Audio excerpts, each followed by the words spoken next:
y'all hear me? Okay. I hope. Dang. So there's a fair number of people already. Seven people. 8? Dang, this is pretty good. Yo.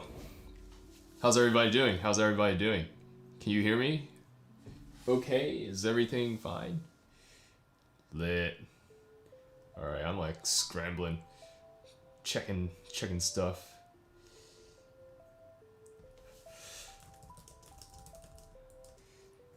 Yeah.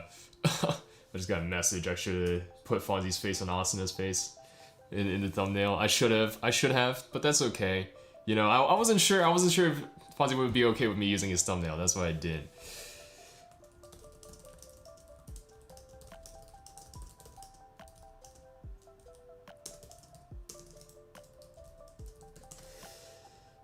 But yeah, anyways. Wow, people, hello. No, some new people too, who haven't shown up to stream before. How are y'all doing? Dang. My channel this past week? What the heck? What even happened? I'm just so confused. Cause, you know, like, what's that? The Animens video getting like over 2,000 views now. I think like almost 1,000 views in the past 2 days, you know. I'm doing fine. There's nothing like a production, any sort of production, where there's not like a last minute scramble to set stuff up. And I guess my streams are no different. Yeah, I've literally never done a show, never set up sound, and there wasn't a scramble, even if there's like 3 hours in advance. But yeah, the AI helping out my video, promoting it a whole bunch. It's weird because you see the graph, right? For people who have YouTubes, you know what I'm talking about. You see your like viewers and stuff like that, the number of views you have. It was literally like plateaued and it spiked, and I'm like, okay, algorithm's cool. But it looks like when I first set the 500 sub goal, right? So for those of you who don't know, at 500 subs, I'm going to be streaming myself playing Unravel, learning Unravel for 6 hours. Animens is Unravel for 6 hours, at least. And it's like, you know, when I first said that, I was like, yo, I have another month, 2 months, 3 months, right? To get ready. Yeah, but exactly, in 5, it's like next week. There's a chance that next week I have 500 subs, and I'm like, dang, this is coming a lot faster than I thought. And now I gotta start prepping for like the 1,000 sub thing, you know? Which is a surprise because that's actually something that I'm working on. But it's weird because, what you call it, math, we have like the exponential growth, right? But there's a logistical curve. So a logistical curve puts a limit on the exponential growth. And so that's why, you know, we talk about YouTube and social media, there's an exponential growth, but everyone tapers off. It's because of this logistical curve. But it makes me wonder, like, how many of these like little spikes I'm gonna have before it starts tapering off. But hopefully we get up there. We do have a 1 million sub goal, right? At 1 million subs, I'm playing Let's Hungarian Rhapsody #2. So y'all should get subbing because we have quite a way to go. Yeah, watch some count be like stonks until it starts dropping. Yeah, you know, but it is all right. Yeah, this is pretty exciting. This is pretty exciting. But yeah, I will 100% make it to 1 million. We'll see.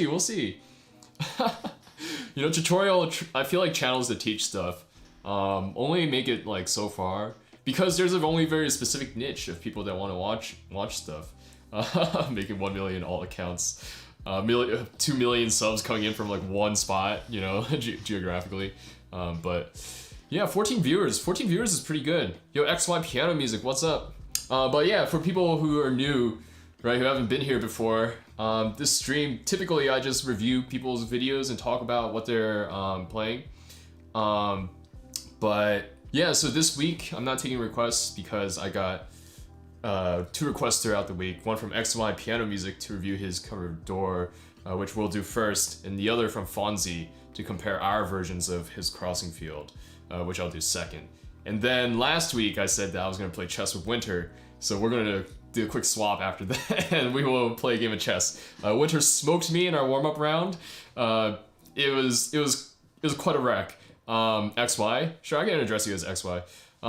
But yeah, Winter smoked me in our warm-up round, and so I'm not too excited for this next one, but that's what's gonna happen. Yeah. All right, XY works, but we'll give it a few more minutes so more people can show up.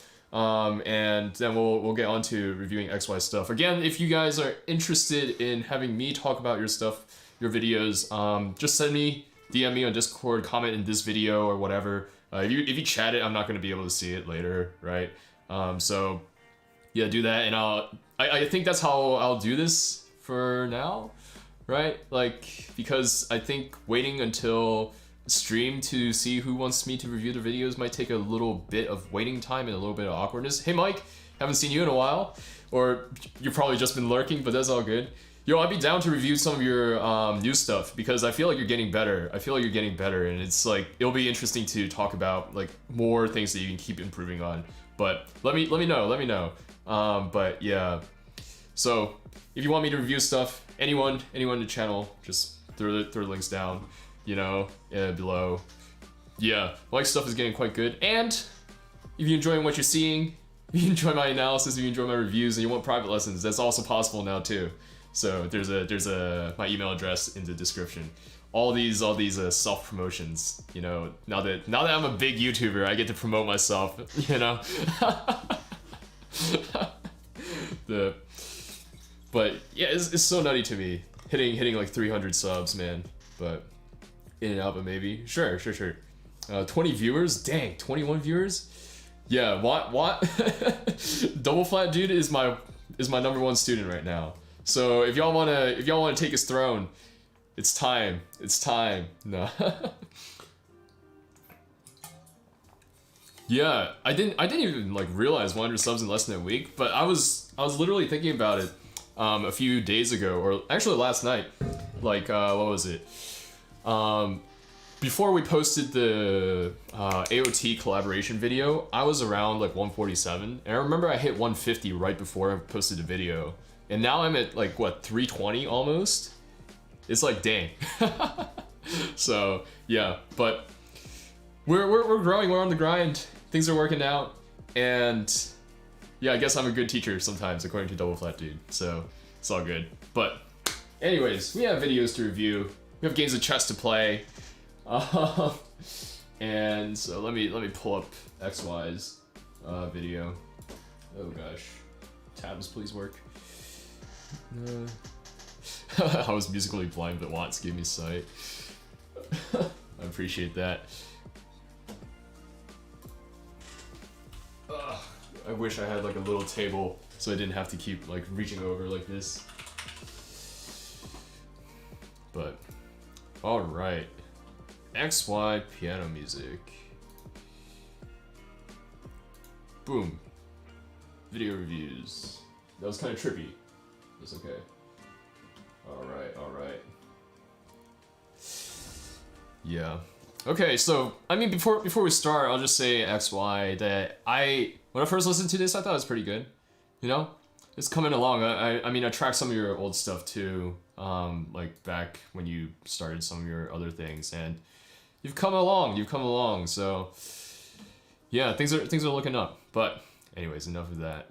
Let's get to the video. All right. How's this sound?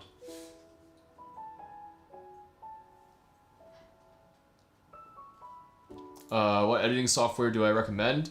For audio, I use a DAW called Studio One. That's the one that I've been using for years, and I've made records on it and stuff like that. Could be louder? Okay, good. Just remind me later to turn it back down, because I think XY's video audio is a little bit low.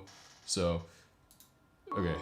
I'll just talk over it while this is going on, so you guys get a feel for where my voice is. But oh, now it looks like I'm a little bit too loud.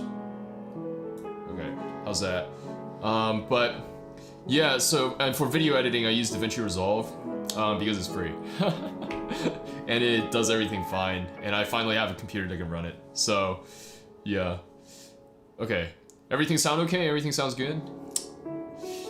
I hope. Okay, cool. And we can hear the piano fine as well. My piano.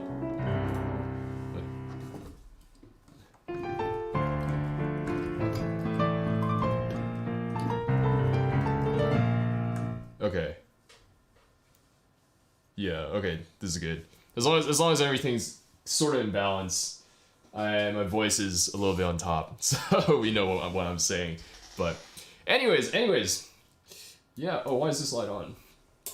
My budget diffuser, but real quick, yeah. I don't know if you guys noticed. I stole a second monitor from my brother, because he's at college and I'm still at home. So I stole his monitor to use it at home, and I now have three monitors. So it's super cool. And yesterday, got my latest Nendoroid, which is a Philo. So now I have a Philo Nendoroid to match Raphtalia. I don't know what the best angle is. So yes, this is Philo. Unfortunately, Naofumi was not in stock when I was looking for the Shield Hero Nendoroid, so I'm a little bit sad. I couldn't get all of them, but that's okay. We got Philo and we got Raphtalia and a Figma Naofumi coming, so yeah. Oh, what's up, Fonzi? Can't watch live today, but have fun. Looking forward. Yeah, I'll try to. What works best typically is like, I like being able to respond and ask questions on what you're doing too, but that's fine. I'll try to be as fair in my commentary as possible and not just flame you, dude. But yeah. Anyways, let's get started with XYs, because we don't show preferential treatment to anyone here. First come, first serve. But anyways, so the first thing I want to note, XY. This is like a little, how do I say? This is like a quick little performance thing that bothers me a little bit when people do this. Flame if you want is content. Yeah, content's content. I just need to be as inflammatory as possible, so then people will share my video. It'd be like, WattKeys roast Fonzi. It's like, yeah. But getting back to this, XY, I think the first thing that I want to say is take a little bit of time. Put your hands under the keys before you start, right? You can edit it so that you're not just coming on, so that it starts when you start. But like, one thing that I like to do, that I think a lot of people don't do, is you put your hands under the keys, and then you think first about, oh, now my head's too high. Okay. You think first about the first notes you're gonna play, you hear them in your head, and then you start playing, right? Is Fonzi actually good? But da-da-dum, bottom, right? So you put your hands up, you think for a moment, you breathe, you collect yourself, right? Because there's a different atmosphere with your hands on the piano than off the piano, and then you start. And that's just a quick little thing that I notice in stuff like this. But is Fonzi actually good? Yeah. Next time will be we'll go one by one. Is the H2 really good? Is Fonzi really good? Is Halcyon really good? Is Animen's really good? Piano Minion. But anyways, and then it's gonna be like someone's gonna do his Watt's really good, and it's gonna be like, yeah, the House of Cards is gonna collapse. So, but this is just a quick tip, so that you can feel the first notes a little bit more as well, and instead of feeling a little bit rushed, at the beginning.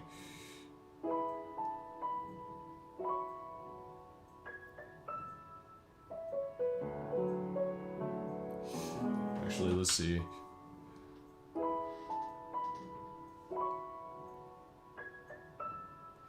So the da-da-bum, right?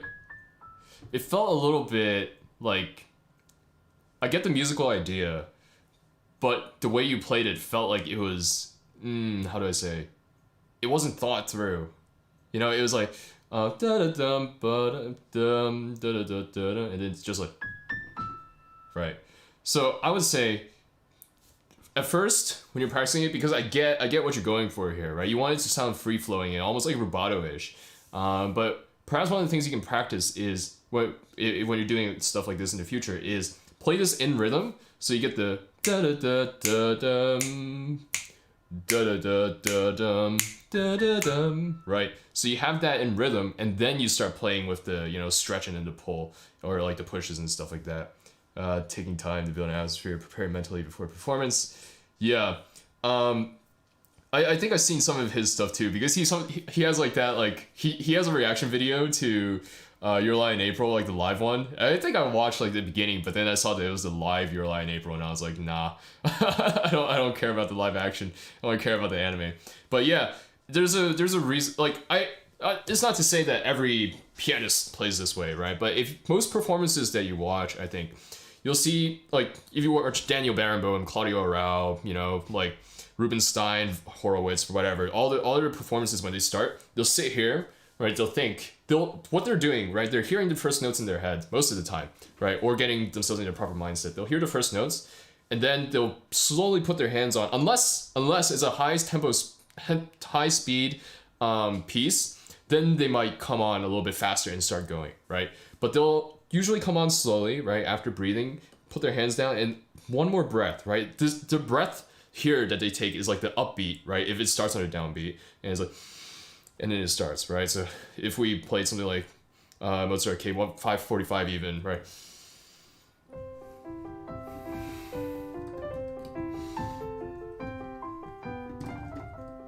Like that, right? So breathing is super important. I say this a lot, and I say this also as a guy who needs to think more about breathing, because as I said, right, like when I go and play for, you know, some of my friends to make sure that I'm playing correctly, like Suzanne, one of the things that I always get comments about is breathing, the push and pull, the ebb and flow, right? And I think you guys know me by now, unless you're new. You guys know me. I think a lot in terms of dynamics, dynamic ranges, and like phrasing, right, through dynamics and drawing lines. And it's nice to have people in my life who are good at piano and listening to music who think in terms of tempo as well, right? So Suzanne thinks primarily in terms of tempo. I think a lot in terms of dynamics, and she's all about the push and pull, right? How am I pushing and stretching the tempo? And I'm thinking a lot more about how am I working the dynamics. But that's a side note. That's just my workflow. But anyways, we're getting back to this. I need to turn it up a little for myself.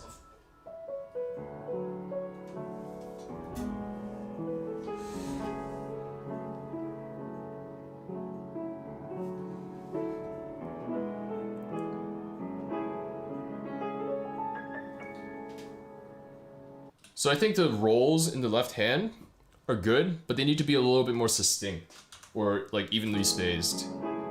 But this is a technical thing, so I won't comment too much on that. What I will say is right, these chords, the A chord, again, I've said this on previous streams, but I still think it stands, is don't just play each note the same. Right, the first one is the important one because it sets the tonality for the rest of the measure, right? And you're just like, okay, this is it. And it's setting the beat, but then the ones after are almost like an echo or like a little bit, what's my age? I'm 21. But I don't know if I should say that on stream. But I don't really care if people know that I'm 21. But you want it to sound like an echo so that there's a bit of your, a little bit of that, how do I say? A variation, right? Because if you keep hearing, you know, then it's just like, it sounds a little bit monotonous and a little bit the same. So, right, like a little bit, there we go. So, anyways, that's what I would say to this here.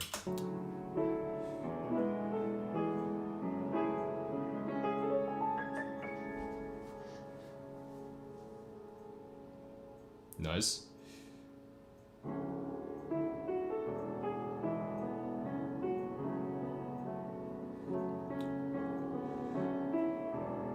I don't know if this is because you're playing on a vertical and because of how the recording is, but it sounds like you're putting a little bit more emphasis on the top chord as opposed to the jump in the bass. But I could be wrong, right? This could again be just the recording, but I would put more emphasis on this than the note that you jump on top, because again you're setting the chord for the whole measure, right?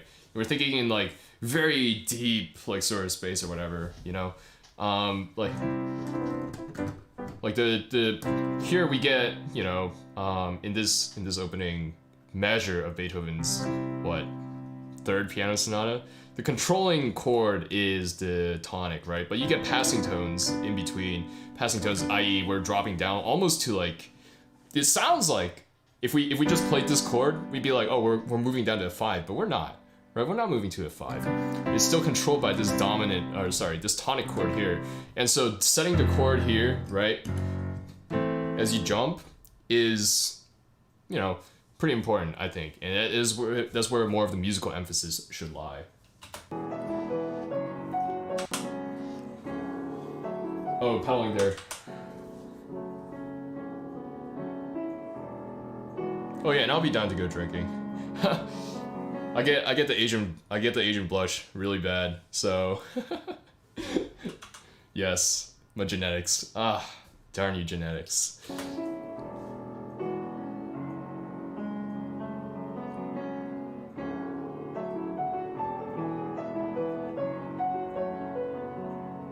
Well, I like that.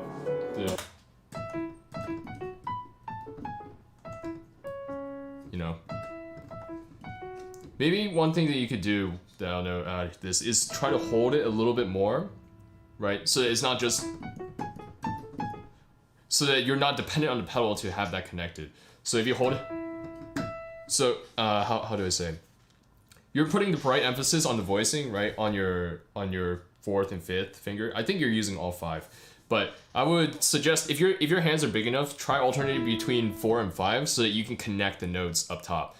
So I don't know if you can see this on the piano, but oh wow, somebody bought a mug. Thanks, whoever bought a mug. Melchizedek. Thanks for buying a mug, Melchizedek. I appreciate that. I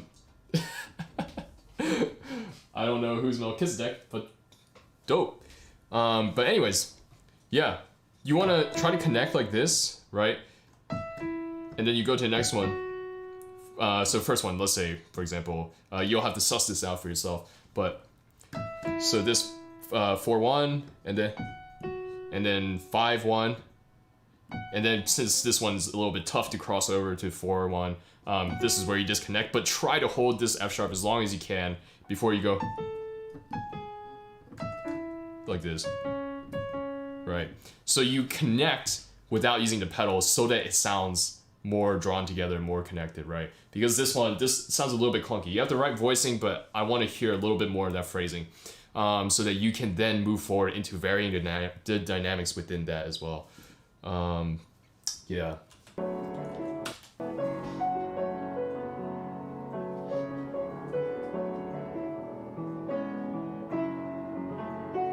There it is in the left hand.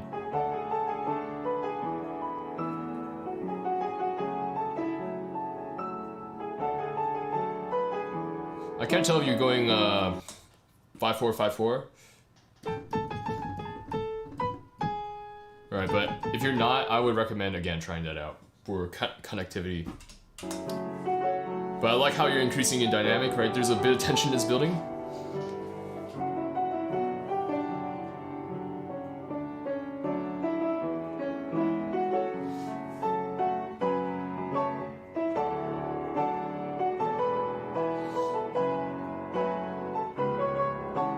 I can't tell how much you're pushing in like this, like was it parallel to the keys, right? But it doesn't look like that much, right? Simply because it looks like you're coming down from above. But you can correct me if I'm wrong. But I would try adding a little bit more, right? It's almost like, obviously, I don't think we've hit the climax of the piece yet, of the song yet. So this is perhaps something you think about for the next one. But the way that I think about, how do I say, an exam after 3 hours and slept, but this is more important. This is true, but I should be the responsible one and tell you to go sleep.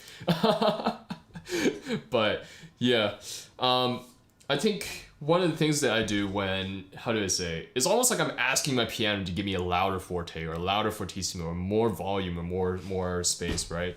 And the way that I do that is by digging in more with weight this way. And this is why I think weight is so important, because you can't do a similar thing by coming down from above like this, right? Even on like a digital piano, right? You can come from above, but like it's almost it is. I think I said this last week, or if not, then I said it somewhere else. But yeah, I can't play louder. It's the same paradigm of like, if you guys have seen Your Lie in April, when Kosei's mom says to him, you have to play the piano gently, like you're holding the head of a baby, or you're like caressing the child's head, right? It's the same thing. You can't, if you treat the piano harshly, right? Sure, you could technically control that to get the same sound, right? To get the same velocity strike of the hammer. But there's almost something to it, right? That just helps with the player, right? Coax a better sound out of the piano when you are treating it with respect in this manner. So that's what I'll say, right? Because it seems like you're getting the right tonality, I think. But like, if you want to push more, which I'm assuming that you're going to try to push more, then try to dig in a little bit more, right? Because it doesn't look like your fingers are catching, right? And they're not sliding either. So it's kind of like that, right? So.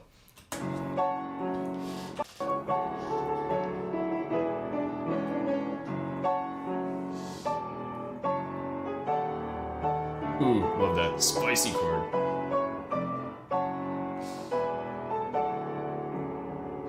Right there. Da, da. I think that can have a little bit more articulation. Right. So come up faster. So it's like dum ba. Right. It's almost like a staccato. Everything else is a bit tenuto-ish and connected, but then once you get to just come up so that you create even more of that tension via the gap, and it's like bum bum bum, and then land heavier on the C sharp so that, you know, it's that resolution almost. But that's just, you know, playing note. And do that in both hands. Do that in both hands and lift off the pedal to create that sort of space.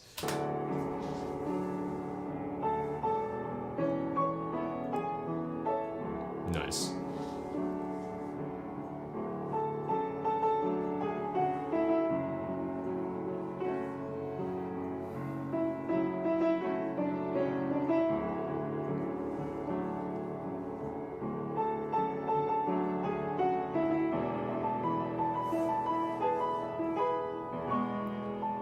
Yeah, I'm going to attribute this a bit to the recording, right? Because all the dynamics sound a little bit homogeneous from this angle. What microphone is he using?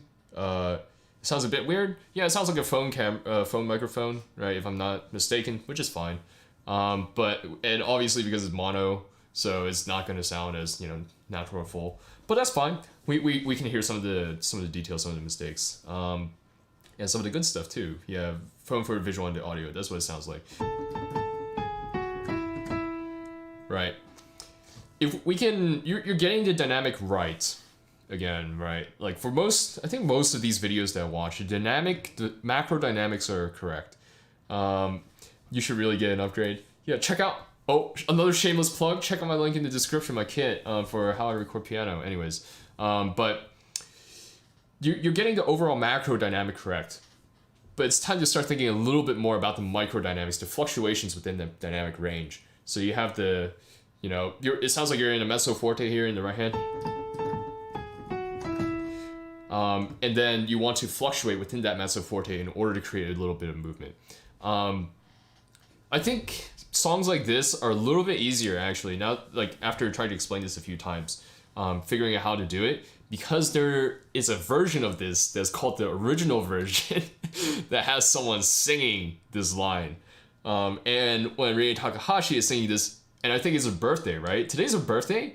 Yo, Rie Takahashi is like my favorite voice actress. I've literally watched anime just for the sake of, like, you know, hearing her play characters. Like, I watched Teasing Master Takagi-san because I was like, Rie Takahashi plays Takagi, I'll watch Teasing Master Takagi-san, and I liked it, you know? Same with Sora Amamiya. I do the same thing with Sora Amamiya. Anyways, I'm a weeb. Yeah, and so ba ba da da da da da dum, right? Where do you want to go to? Where does the E sit in relation to the rest? I saw it on Crunchyroll. That's the only reason why I would know, because I think I saw it in the Crunchyroll community tab. This is the 27th. That's what they said. So if it's I think it might be the 28th for you, XY. So it was probably yesterday, but for me, it's the 27th. Sorry, Hayami. Yeah, man. But da da da da da da da da, right? Is there a crest in the middle, or is it start strong at the beginning, like da da da da da da da da, or do you want to go da da da da da da da da, right? So you wanna figure that out a little bit so that you're not just like all monotonously the same, even though the dynamic is correct. So. to me, it sounds like there's a bit of a crest, right? Da, da, da, da, da, da, da, da. You know, like a little bit of a build of tension and a little bit of a release. You do that for like, it can vary individually between all these octaves or all these sections, or it can have a similar contour. But that's something for you to think about and express in your playing. This is what makes playing piano exciting, right? Like there's probably like 1,000 ways, more than 1,000, like million ways for someone to nuance through like a section, even like that. Yeah. That's good. So, but anyways, just a thought.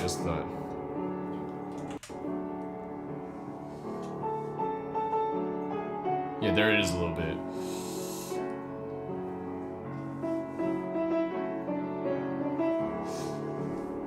It just comes out a little bit homogeneous. And again, I don't know if that's the mic or if that's like the piano or that's you playing. So I'll just comment on it, even though, yeah. Nice. Very nice.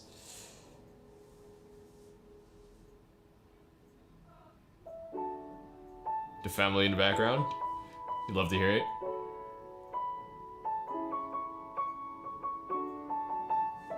Same direction comment here. But I like the pull. Nice. This is where the weight comes in, right? A little bit from above, but like, especially since you have notes that you're sitting on, like, right? You're sitting on these notes. You have time to drive in a little bit, right?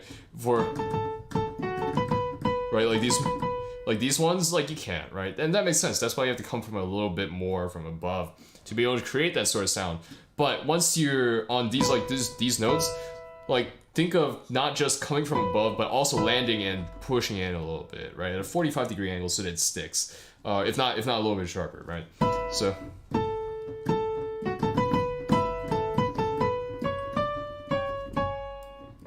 Right, and so it's a lot of weight going into the keys. Obviously, I'm not saying push down and then push in because that doesn't do anything, but it's like a combination of coming from above a little bit and then pushing in a little bit with weight. And at this point, if you can manage it, I would add a little bit of body weight to lean into it too. So, and this again is coaxing the piano to give a bigger sound than what you had before. What is some advice you give for more dynamics in the left hand? Etude, Opus 10, number 12. That's the revolutionary etude, if I'm not mistaken. All right, I like the. So what I would say is, in a similar manner, think about the crest, right? And the push and pull almost, right? So you can actually play a little bit with tempo, but in this etude, I would play mostly with tempo in the right hand and have the left hand follow suit, right? So, like if I'm pulling from the right and not from the left. But, I would say, yeah, probably a little, like, because you get up to here, right? Up these notes up here, and that's where it crests, right? That's where it's loudest. Because they're close together, you can add a little bit of arm weight even, or you become more articulate with the fingers, right? What I did, I think when I played it, was I lifted my fingers a little bit more so that I could strike a little bit harder, and I added a little bit of weight. So since I'm sitting in an awkward position, I don't know if I can exactly do it right now, but.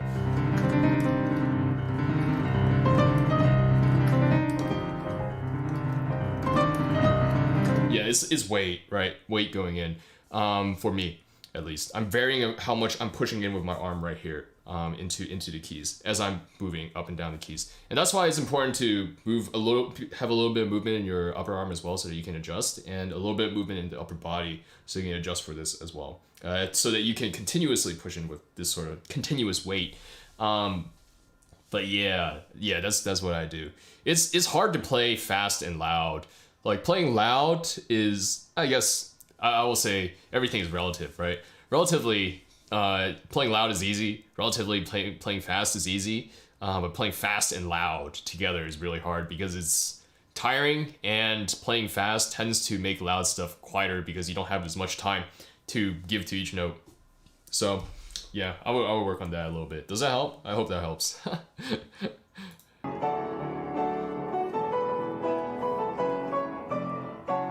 Nice. Yeah, Yeah, there's the build. Nice.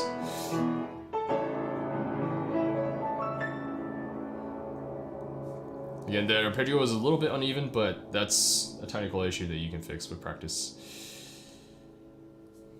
Yeah, no problem. No problem, Murphy.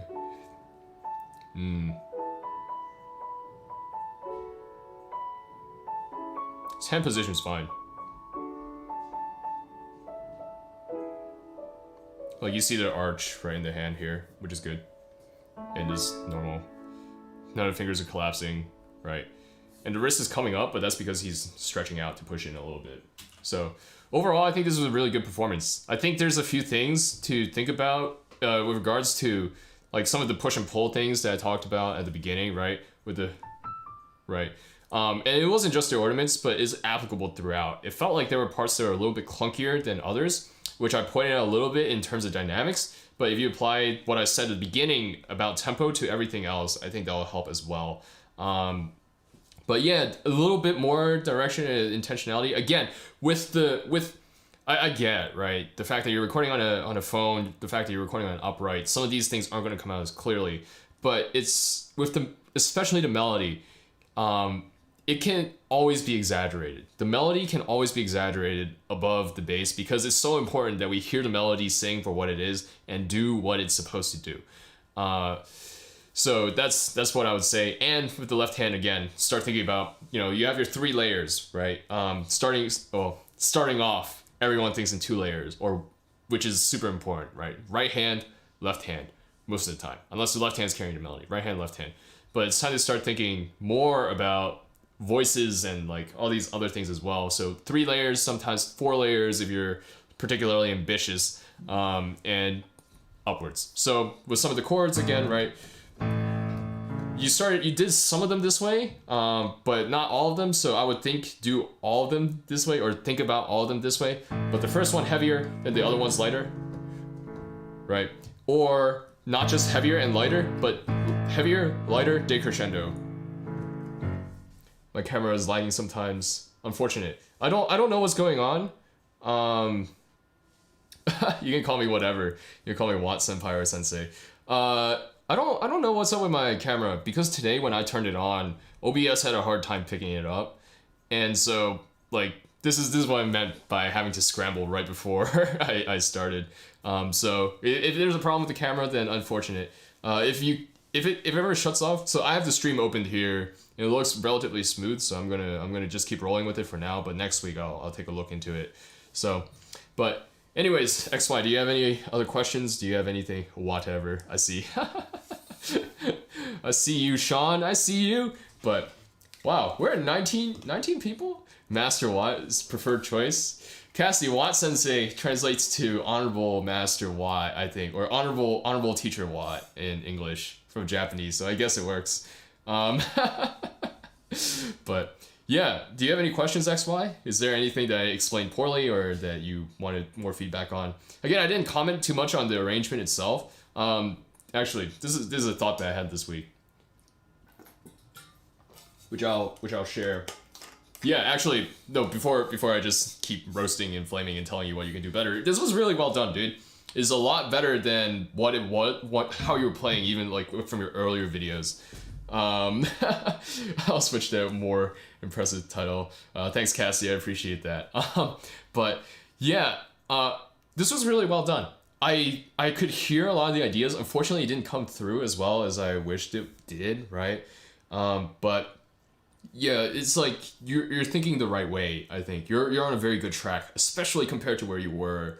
Like, was it 3 months ago? 3 months ago. Can you flame me? There's not. See, okay, everyone. I joke about how I flame people on my stream, but there's really not that much to flame, right? It's like, how do I flame someone for having ideas and not being able to execute that well, but like, and then like teach them to be able to hear something like a little bit, better. Talk about the arrangement, since you took most of it from Ishii's. I can't talk. Okay, so unfortunately for me, I can't talk much about the arrangement because I'm not that good at arranging. Right? That's just how it be. How I water people on stream. That's just how it is for me, and I acknowledge that that's one of the things that I'm working on. And I'm growing in as a musician. But I've always been much more interested in the performance than I have been in the arrangement, because I think arranging is only half of it, right? Arranging is super important, right? Arranging is half the battle, but how you play is the other half, if not more than the other half. You're helping them grow. Hee hee. I see you, yay. I see you. Maybe I am watering people. Me and that fertilizer, right? But your pings do not highlight winter, unfortunately, at least for me. But yeah, I was literally thinking about this week. What's the difference between like a really hard arrangement and a really simple arrangement, right? And well, I mean, there's obviously a big arrangement, but then you also, I'll say specifically, I was thinking of water, in terms of like, you know, an Animens arrangement and everyone trying to play Animens, and it's like, yeah, what's the difference between one person playing Animens and Animens playing Animens and someone else playing Animens and stuff like that, right? And so it's like, yeah, I don't know. It's all this. It's how you play, how you hear things, how you hear notes, how you want to phrase, and all these things come together to make an arrangement come to life. If we only cared about arrangements, then we should all just upload our MuseScore MIDI and just call it that, you know. So, anyways, did someone say Animens Unravel have been activated? That's true. Animens Unravel. I have Animens Unravel reaction video. Maybe in 2 weeks, 3 weeks, we'll see. But anyways, that's why, you know, you can have the simplest arrangement, but if it's played beautifully, I'd rather listen to a simple arrangement played beautifully than a complex, crazy arrangement played poorly. So yeah. But I guess that brings us nicely to our next set of videos, right? Because we're looking at, what is it? We're looking at Fonzi's and my playing. But why speaking facts? Good arrangement with poor MIDI sound. Yeah, when are you gonna play the whole thing?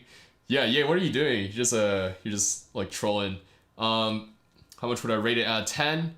I would say my enjoyment of it was like a 7, right? I liked it. I would say that if it's hard to objectively measure music, right? And that's why Fonzi's sweating right now. And that's why judging is such a nebulous topic. How do you judge how good someone is, right?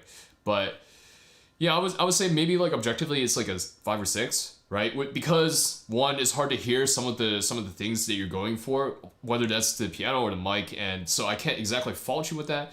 But like, two, if it was poorly executed, right, and not just piano or mic, then there's just more things to think about in the future, right?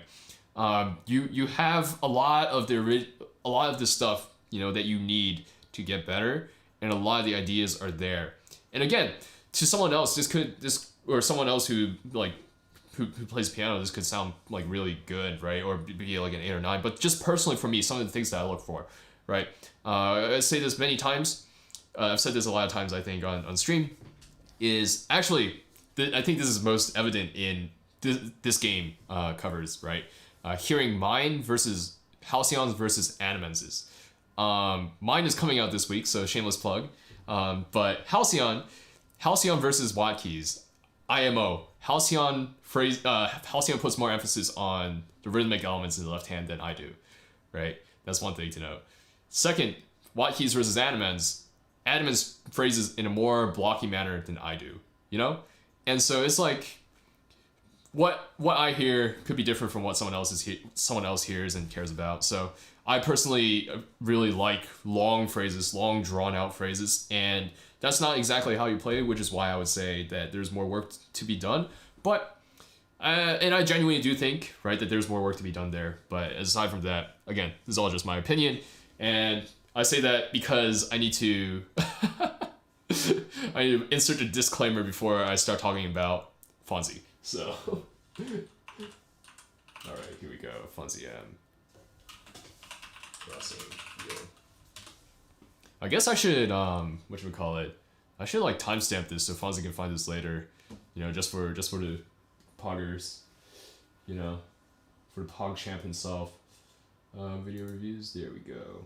All right, so bother having a competition. There's a calculator cover. That's better.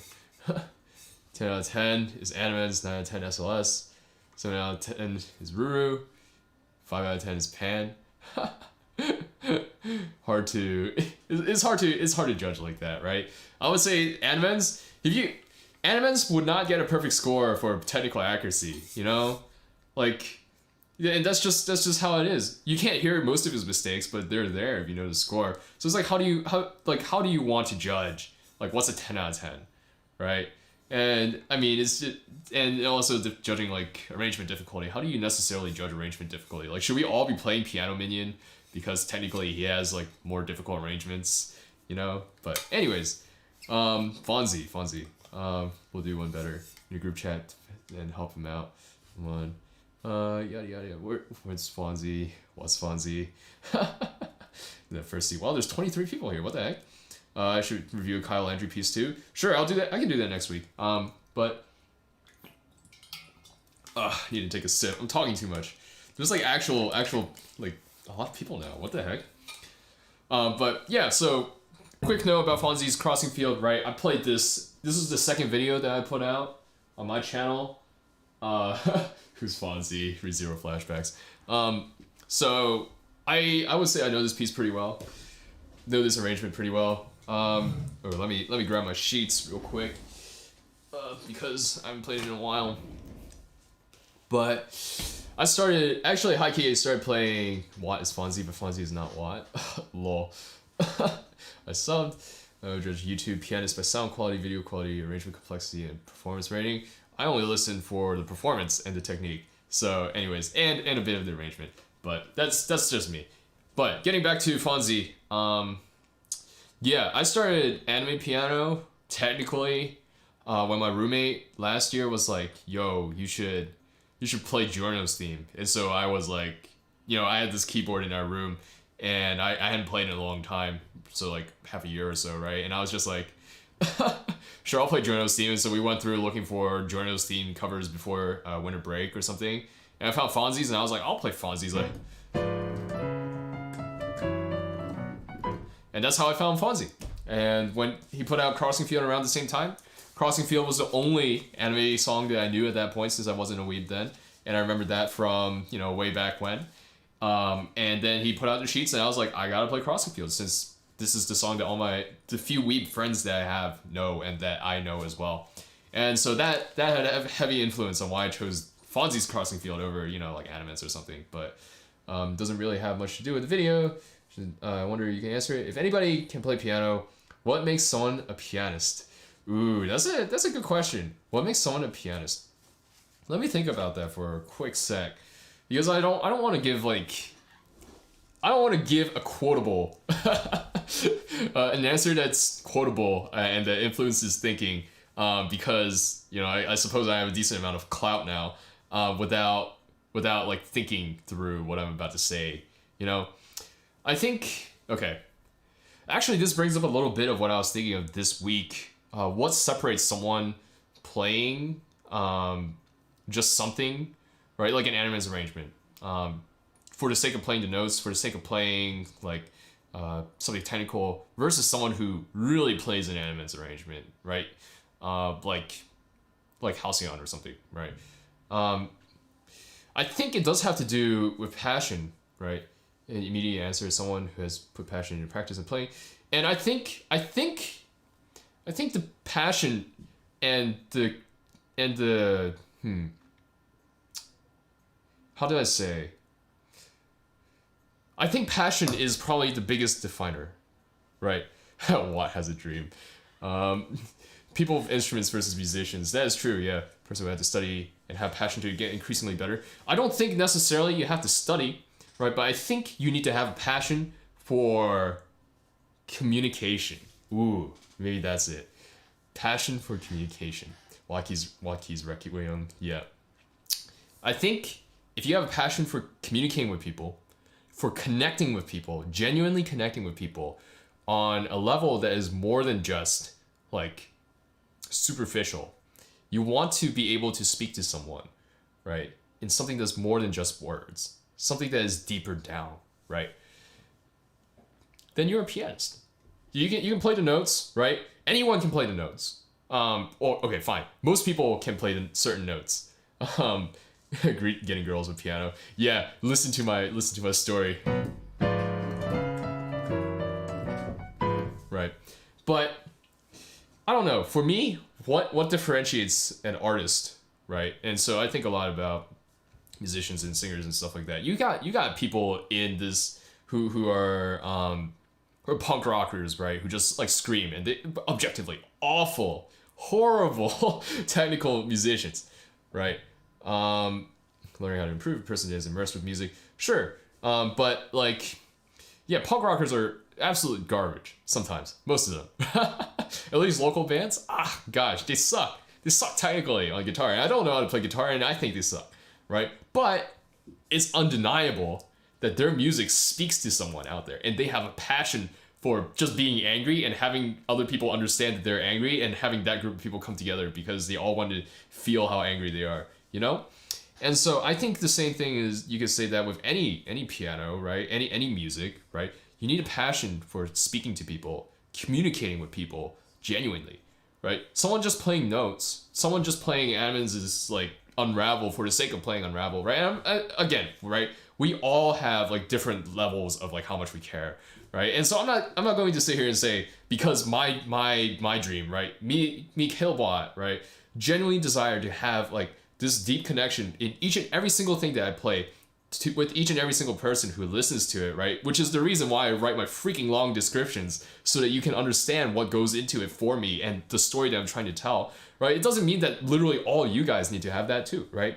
So there's like variations, right? But if you have no passion for telling people a story, no passion for communicating with people, no passion for just anything other than just like mechanical notes, then I mean, sure, okay, go ahead, play the piano, right? I'm not gonna stop you, but like what use is that, right? If you just want to play something hard, you just want to play something like fast to impress someone, like, okay, sure, hit the milestone, hit the goal, but past that, why don't you just play like Cherney, and like we can have competitions like playing Cherney or scales or something. It's like a difference between a person that speaks and a professional speaker that speaks for larger crowds. Yeah, kind of like that, right? I would say a bit like that. Except the bar for entry is like much lower, right? It's a much lower bar. I speak piano, yeah, I speak piano. Person who can play piano versus passion. And it's like, yeah. I'm going to say, if you don't get goosebumps by a player, are you even a pianist? Yeah, I don't know. I'm speaking to a lot of musicians right now, right? And I know there are people in this chat who don't just play piano. People who play guitar, people who play bass, people who, you know, go out and gig, people who have performed before, people who have competed before, people who have only ever played at home, right? And I think one of the things that unifies most of us here on this chat right now, right? Tell us we aren't pianists. I think you all are, right? Why would you? I would say this. How do I say?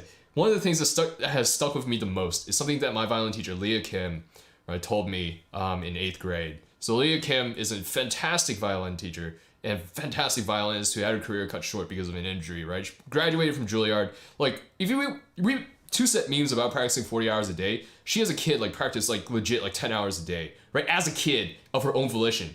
And it's like, what? Right? Practicing, like, left-hand pits, right? Until her fingers bled, right? Like, what? You know, I don't know. I can't do that, right? I don't even have that sort of passion for the piano, right? To practice 10 hours until my fingers bleed, right? But one of the things that she said to me, right, was, Caleb, why do you make music if you're not going to play it for anyone? Why would you make music and not share it with someone? Isn't the point of music so that you can share with people and so that they can understand how you feel, understand what you're trying to say, and build a connection, right? And I thought about that. I thought about that for a while. And I think there is merit to playing music for yourself, right? I have played piano. This past summer was probably one of the toughest summers for me, thinking about like mental health and emotional health and stuff like that, for a myriad of reasons.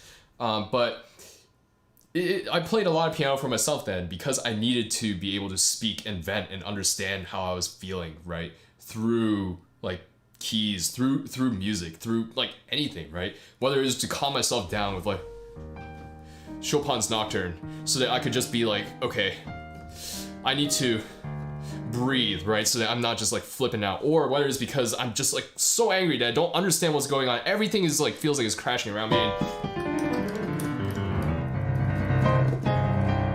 Right? Like all this to just clear my mind. Yes, but then what happens after, right? What happens after?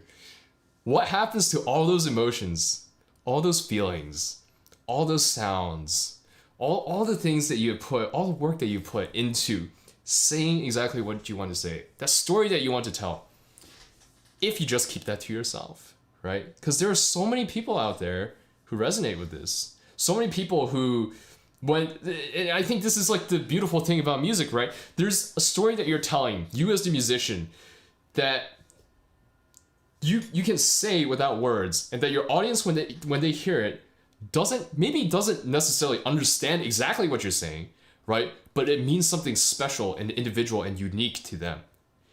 And literally, this is, I get excited talking about this, but this is the reason why I came back to doing music. This is the reason why I have wanted to do music for a long time, right? Whether that's like in like modern contemporary music production, or like, you know, playing the piano. This is how I approach each and every single performance, each and every competition that I participated in, ever since, you know, like 7th or 8th grade, like around the time Miss Leah told me that, around the time when my piano teacher, Ursula Ingolfsson, also began telling me, you know, storytelling, at the time that I was learning Chopin's Ballade in G minor, because you can see it very clearly in Chopin's Ballade in G minor, the storytelling, the narrative, the art, right? And then music began to become a thing that I could apply to my life, that I could begin to tell stories that was going, things that were happening to me, right?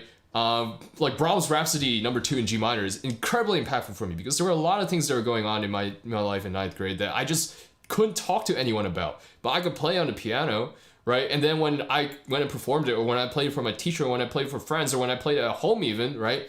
It's like I was telling someone without actually telling them, and there was a communication going on, and I didn't have to actually, like, it was being incredibly vulnerable, yet also being like, I don't know, it's just something like special. It's almost like heart to heart, but also not heart to heart in a way that words is. And it's like, I don't know. This is becoming increasingly abstract and increasingly like nebulous, my description. And I've diverged from the question of what makes a pianist. But I think if we come back to the TLDR, right? Come back to the TLDR. It's, you need to have a passion for communicating with people, for connecting with people, for telling stories, for speaking, you know. You're farting, you taste what you had for dinner. Best feeling. Yes, I agree. Action Adam, I agree. But I think that's what it is. That separates a pianist from... cut this speech down to a video. This is inspiring. Sure, we can clip this on from the stream highlight, you know. But this is... this is what separates a pianist from someone who just plays piano. Someone who just plays piano, right? And notice in this definition, you include the beginner, right? Someone who listens to piano, you heard Anna Menz's Unravel, and you want to play it, right?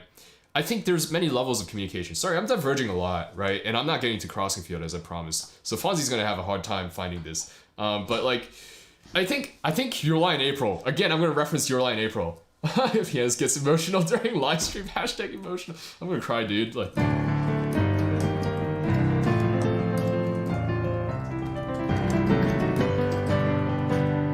That brings me back to how I felt in 9th grade.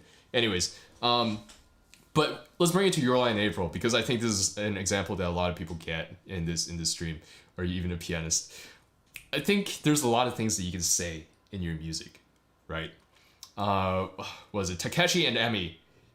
Both have a very similar message of what they're trying to say in their music. They want to say, look at me. Look at what I'm doing. Look at who I am. Look at what I've accomplished, right? Look at who I am.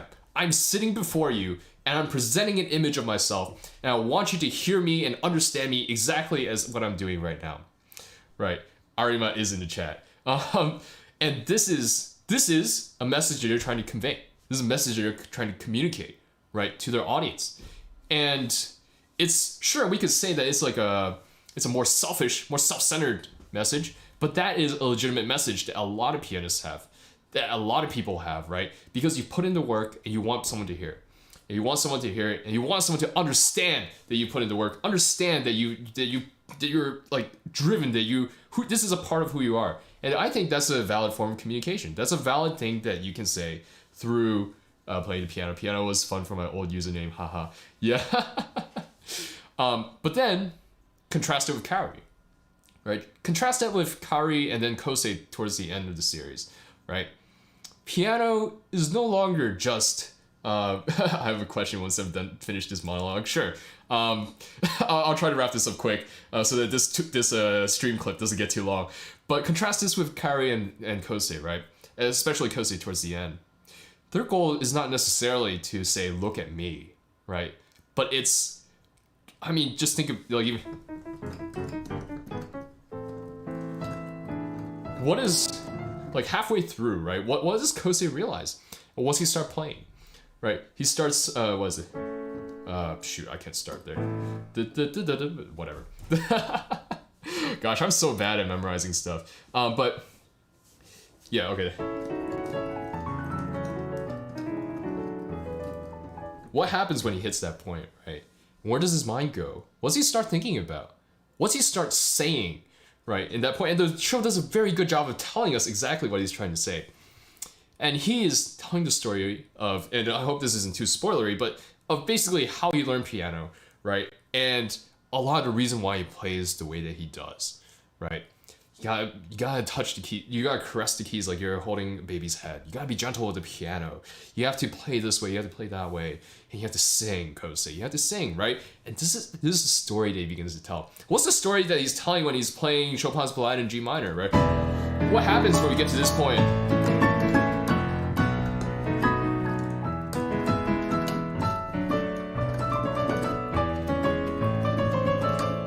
What's he trying to say, right? And they show us this time. They don't explicitly tell us. They show us via the animation, right? And there's just something incredible about watching someone engrossed, enraptured by what they're doing, what they're saying, what they're trying to tell people, you know, through the music that you're playing. And so I think this is where I'll close out the monologue, right? There's a lot of things that you can say through your music. There's a lot of things that you can say through your playing. But even nothing to say, and the only thing that you want to say really is just, wow, I played notes, then I don't know why you're playing the piano. You can do that with any number of things, right? You can go play Type Racer and like beat everyone on Type Racer if you want to show how fast you can move your fingers. You can go, I don't know, you can even say something for like pen spinning, right? Like, oh wow, I'm so good, I can move my fingers fast, right? And like spin my pen like this, right? And it's like super dope and super cool. But like even in pen spinning, they value like individuality a lot, and like how do you like do combos and like move stuff together, right? So it's like there's any number of things that you can do to just show off technicality. But if you're a pianist, when you care about communicating in a way that utilizes that technicality, when you have a message, a story that you want people to connect with, that you want people to tell, that you want to tell others, and that you want to, I don't know, build that heart to heart with. I don't know where I'm going anymore. I feel like I've gotten the best part of the rant out. So should record a video of your full performance of it sometime. Dude, I'm telling you, I have an extensive backlog. And so my backlog includes Chopin Ballade in G minor. And so it's coming out in May. So yeah. Wait, is it coming out in May? Yeah, it's coming out in May. First week of May. So this silence belongs to us, and every single person out there is waiting for us to fill it with something. Exactly. A pianist. But anyways. Wow, that was quite the rant. That was like 15 minutes. What the heck? TED Talk? Yeah, thanks for coming to my TED Talk. That's right. How important is it that I don't focus on music specifics when arranging, like the sharply changing time signatures or all the exact notes that classically trained pianists usually do? What do you mean? How important that I don't focus on music specifics? Are you Adam, are you essentially asking the question of like how much does music theory matter when I'm arranging? And Rie Takahashi does play Megumi from Konosuba. There's a scene in Teasing Master Takagi-san where she starts talking like Megumi, and when I saw it, I was like, this is the greatest thing ever. It's kind of like that ReZero preview for that episode like 18 or 19 or whatever, when Amelia starts talking like Megumi, and it was hilarious. Improvising versus being specific with notes. I think so. I'll be saying this from like a classical pianist perspective, right? Actually, I'll wait until you clarify your answer a little bit, because I don't want to start giving an answer that's a little bit nebulous. Rie Takahashi is my Seiyu crush. Gosh, Riki Takahashi's good at singing and everything. A lot of classical arrangers are very particular. Yes, I am very particular. That is true. A lot of classical arrangers are very particular. But okay, I think I kind of get your question. How much specificity do I need for notes and like arranging and stuff like that? Again, Adam, I'm saying this to you, a guy who's done more arranging than me. Let's get that straight, right? Like you've done more arranging than I have. In fact, probably most people here have done more arranging than I have. There we go. Is music theory important? And the T when making music like the no. And I would say 100%. No, like my answer to music theory is music theory important? I would say no, right? Like it's how I think about music theory and how I've always thought about. So okay, perhaps this is a helpful analogy or a little something to talk about. In high school, I thought that it would be cool if I made beats, right? So a bunch of my friends and I started, like, my friend wanted to rap and he wanted me to make beats. And so I made beats for him. So I made 4-bar loops, right? And in high school, I couldn't have cared less for music theory, even though I played classical piano. Yeah, the last music theory class that I technically took was in 10th grade, and I learned voice leading, analyzed Bach chorales, did all these things, right? But like, I didn't care as a 10-year-old, and I certainly didn't remember it like 6, 7, 8 years later, right? So, in that time, all I knew was that I had a general idea of what chords were, because, you know, again, I play classical piano, I don't need to know how to read tabs or chord sheets or whatever. I had a general idea of what chords were, and that I remember what the tonic was, right? The key signature, obviously, because that's in like sheets. 1, 4, 5, right? And then maybe 6 chords. And then typically what progression sounded good. And I just made literally every beat like that and then varied things. Right? They weren't good. They were really bad. Looking back on it, they were really bad. But what I think I would want to say is music theory and the way that a classical musician approaches arranging. And so I will lump myself into that because I take a lot of time with arranging because I want every note to be quote unquote perfect, right? And that's a discussion for another time. I don't literally mean perfect, but like somewhat perfect. The difference between, how I view music theory is that it is, again, just a toolbox or a toolbox full of tools that you can use to create an arrangement. One of the things that strikes me about listening to, music theory is helpful. Experimentation is probably most effective for most arrangers. I think a cursory understanding of music theory helps a lot. And I say that as a guy learning a bit of music theory now, right? Taking a class of music theory and just like hearing a lot of things going on, like relearning a lot of stuff from when I was 10 years old, you know?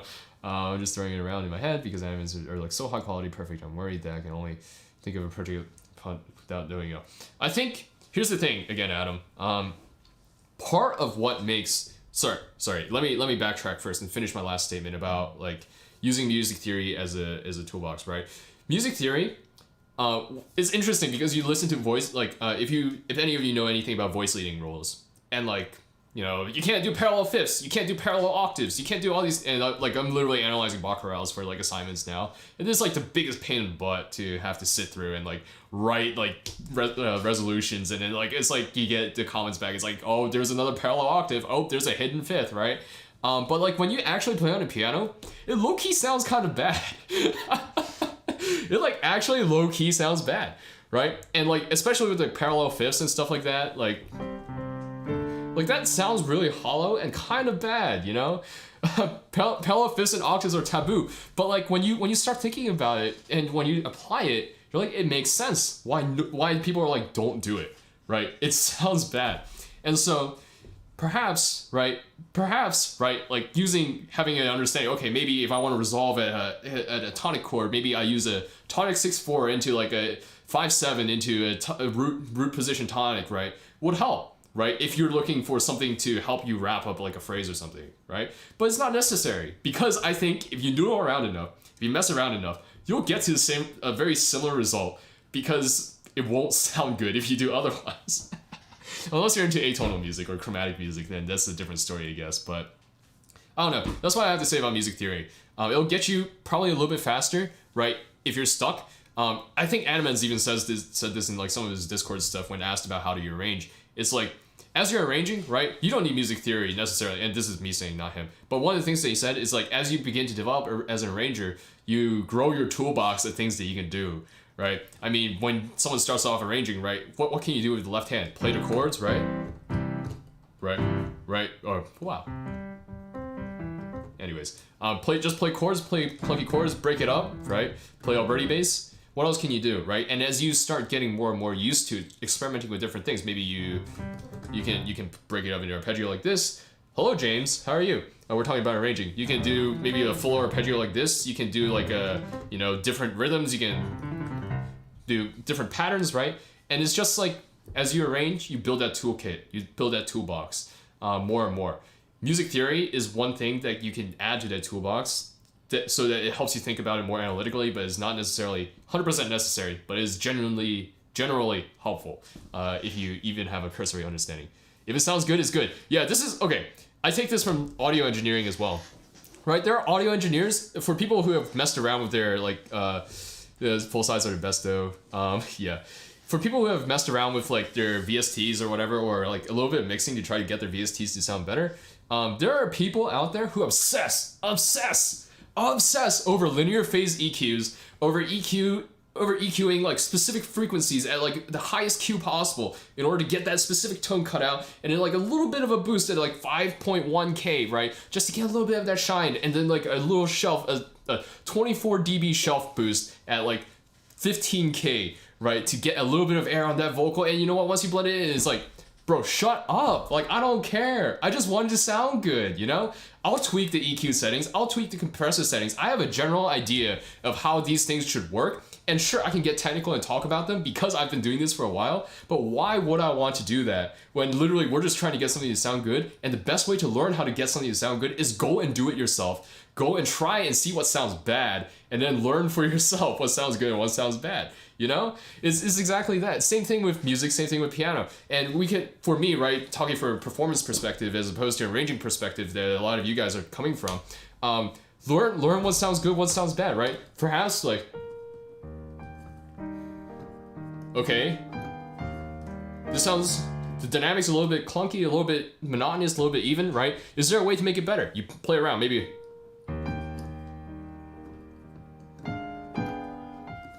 Okay, maybe that's extreme, right? And now you mess with it, you play around, you see what sounds good, what sounds bad. You compare it to what you think sounds good, right? In your head, maybe on a recording, right? If you like listening to Rubinstein, you like listening to Horowitz, or if you're playing an Animans arrangement, you like the way Animans plays it, you like the way Halcyon plays it, you like the way WattKeys plays it, if WattKeys ever gets to more Animans arrangements, just saying. But like, you know, it's all this. You mess around, you see what sounds good, and you learn for yourself what sound you actually are going for, so that you can have that in your head, and then you have all your tools at your disposal to try to get there.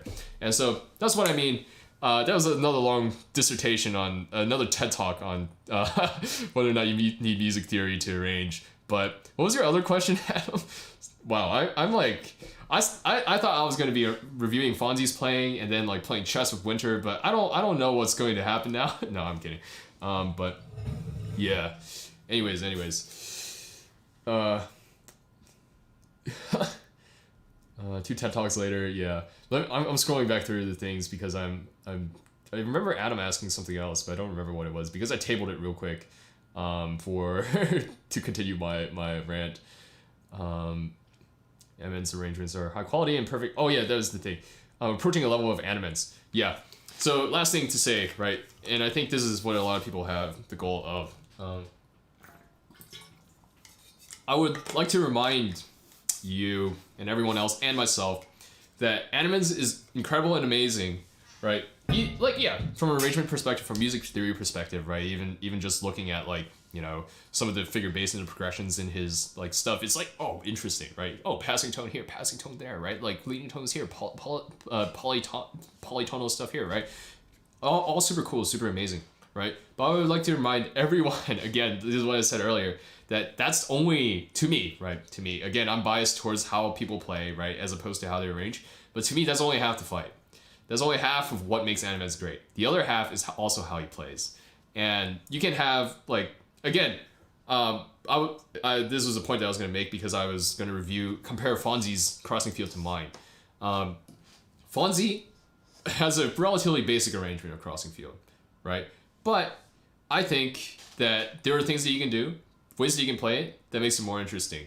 And he does it, I do some, right? And it's like, you know, all these things come together beyond just the arrangement to we'll use a Gordon Ramsay term. What would Gordon Ramsay do to elevate a basic arrangement, right? And Gordon Ramsay cannot touch the arrangement itself. Well, he would play it better, right? That's what Gordon Ramsay would do. More lamb sauce and then like and call someone an idiot sandwich for making it poorly. But what would if Gordon Ramsay was handed the crappiest food ever, right? And someone was like, gun to your head, you cannot throw this out or add lamb sauce. What would he do? He would plate it better, right? He would plate it better, and even though it would look, it might look incredible, right? It might taste horrible, but the fact that it looks better might just make it taste a little bit better, right? Because we experience things in more than just one sense, right? We don't just look at sheets and think that it's cool. We also have to hear it, and that's what makes it incredible. So that's something that I would say, right? If you want to attain Animans' greatness, and like I do, right? I think like everyone wants to be as good as Animans someday, right? Or like, if not better, right? Why not be better? It's that, yeah, why would you want to be Animans when there's one Animans and nobody else can be Animans and you ought to be you, right? There's a reason why I think the Ishtar doesn't necessarily make it his goal to sound like Animans, because the Ishtar sounds like the Ishtar and the Animans arrangement sounds like Animans, right? That's one. Ramsey DeList, I can't believe how inconsistent you are. Exactly. But two, right? Also consider that, again, it's a growing process, right? And as you grow and you develop, you'll create a sound for yourself, right? But you'll also learn how to perform what you have written in a way that's convincing, right? Again, storytelling, this is the interesting thing, right? For the arranger, for the composer. Like in this piano community, especially since we play our own arrangements, you're storytelling on two levels, right? A lot of composers, even modern day songwriters, right? They just tell the story through the song, through the composition, right? It's just what you write, it's just what you put out there, and then someone else performs it, and then it's like adding a layer of interpretation. Now for us in this community, right, it's like we both storytell through the way that we have written the song, well, song selection and the way that we've written the song. And then on top of that, how do we play that, right? How we play it. And so there's two layers of that going on, and Animans is really, really good at both, right? Which is what makes Animans really, really good overall. But you can't neglect necessarily one over the other. IMO, again, this is all just my opinion.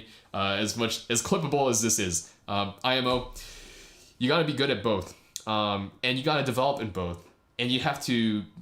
It's almost like developing your ear for both as well, and that's all just a matter of practice. Again, taking lessons, right? Asking me to review things, right? Because I guess I'm a little bit further ahead compared to you guys with like playing and like performing stuff, right? Sounds like beef. I'm just messing. But like, you know. This will help train your ear, right? Like having someone ahead of you mentoring you in like how to play helps train your ear so that you know what you want to look for.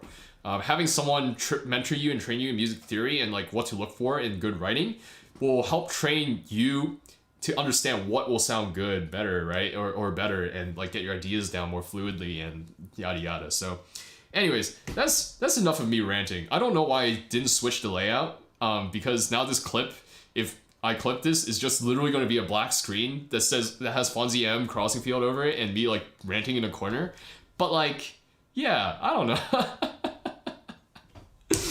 Yeah, those were some good questions. I don't know if there are any more, but that got strangely deep there for a moment. And now there are only 17 people watching because I guess 6 people got disappointed with my answer. Mara say he's an amazing example of basic arrangement. He has advanced ones too. Performance powerful. He knows how to drive the song. Exactly. Yeah. Thanks, Adam. Yeah. Dude, I like low-key feel like you right now, even though I'm like on a very small scale. Like with your, like, I remember when you went from like 2K to like 8K or like 6K in like 5 days. You know, going from like 200 to 300 is like, what happened, you know? But anyways, yeah. Let's get to Fonzi's crossing field. And if Winter's still like around after I'm done reviewing both Fonzi's and mine will be just a much more cursory. Yeah.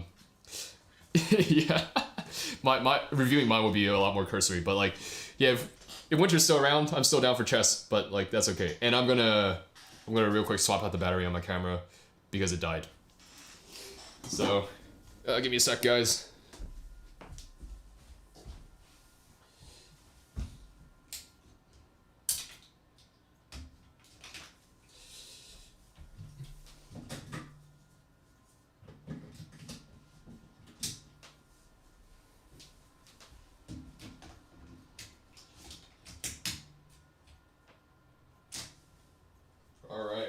looks like we're back.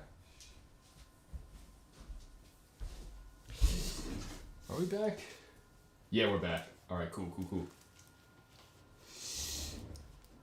Uploading one next week? Yes. Let's go. Adam! On that content grind. But, anyways, here we go. Fonzi's crossing field.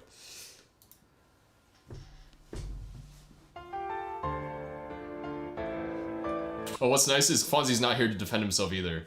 So, yeah. But he did give me open license to flame, right? For people who remember before. But anyways, the first thing that I want to say is that it sounds a little bit clunky. Like there's no direction here, or a little bit less direction than I expect. But it also could be because this VST is very bright. So we'll have to listen a bit more.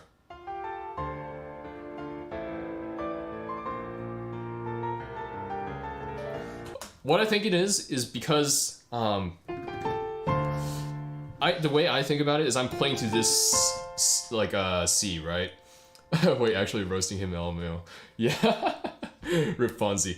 I'm playing to this. I feel like this. He should be playing to this F major chord, right? Da da da bum bottom bum bum. So the direction, the contour is towards that. But the way that he plays it is that he lifts, right, and he sustains it with the pedal, which creates a little bit of a different tonality because it. I think, right, everything we can boil this down technically to a matter of maths and like velocities. But for someone thinking through it mentally, and this is why I think it's so important to try to connect notes, even though like, especially on a VST, you can't, or like a digital MIDI keyboard, you can't hear really the difference if everything were exactly the same. But like, just simply me thinking about having to sit on this note makes me have to play a little bit with direction towards that note and play this one a little bit heavier than if I were just like that, right? And so as a result, I think Fonzi's opening here is a little bit chunkier, like, than I would want it to be, so.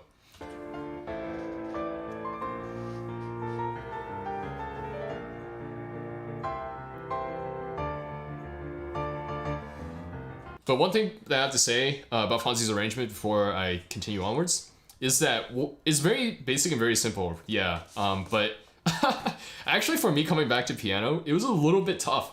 Cause as a classical pianist, I've never had to play some of the rhythms in this before. Well, like dotted quarters and like the way that they're held and like certain ties and slurs like across measures are just like not a thing, right? There's certain syncopations. And I actually struggled hard to like count the way that I wanted to and like get the rhythms that I had to. So, but one of the things that I also want to say is that despite simplicity, there's a lot, I feel like it replicates nicely. Fonzi replicates nicely some of the percussion elements and like some of the guitar elements from the original song. So, and I will point those out if I remember what they are. It is quite rhythmically driven, which might have influenced the blockiness in the right hand. I think so too, but I think the contrast that we can draw, that should be drawn, is that the left hand is very rhythmic, right? And very percussive, I would say, right? Left hand is very percussive, but the right hand, in order to compensate or to create a bit of textural contrast, can be a lot more, how do I say, melodic, right? And again, this is just how I hear things, right? I prefer having the long strings and a lot of melody. I know Lisa sings it a little bit like percussive too, like da da ba da bum ba da da da da da and stuff like that. So who am I to say? But yeah, like I would like this feels very rhythmic. Ooh, let's hear that. I feel like the da bum is a little bit lost. Wait, hold on, sorry. Is this volume okay? Like, is Fonzi a little bit loud? Because his audio is better than XY's. I think I'll turn him down a little so I can talk over it. Because I watch back my VODs sometimes, and it's like, I can barely hear myself. And I'm like, why doesn't anyone tell me? Why doesn't anyone tell me these things? Anyways. But, yeah.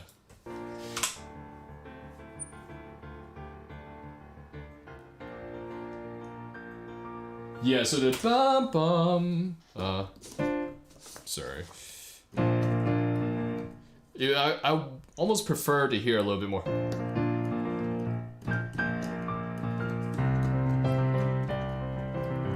right?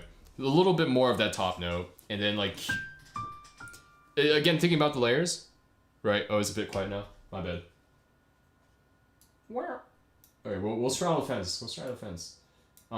But the bum bum, right? Da, da, da, da. So 3 layers, right? So,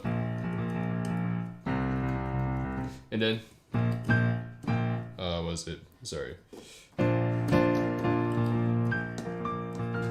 Like I think the simply because it's an octave higher can be a little bit lower than the bass, but I could be wrong. Oh, I clicked the wrong thing. Yeah. It's a little bit of voicing there. And I think a little bit of the pedaling can be a little bit cleaner.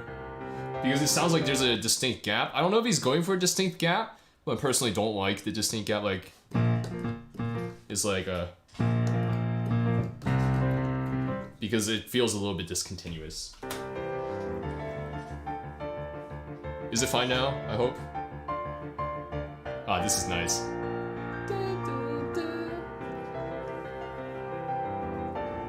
Ah, see, okay, that part. That's, I think, right. It sounds like, and again, yeah, you could be right. It could be that he's going for the percussiveness, right? Like the rhythmic drive that's like makes it drier and makes everything a little bit more like homogeneous dynamically speaking. But to me, it just like even the way Lisa sings, like da da dum, there's a build and then da da da dum da. And so this part here, like this, the voicing the note that is carrying the melody, and then with a slight crescendo.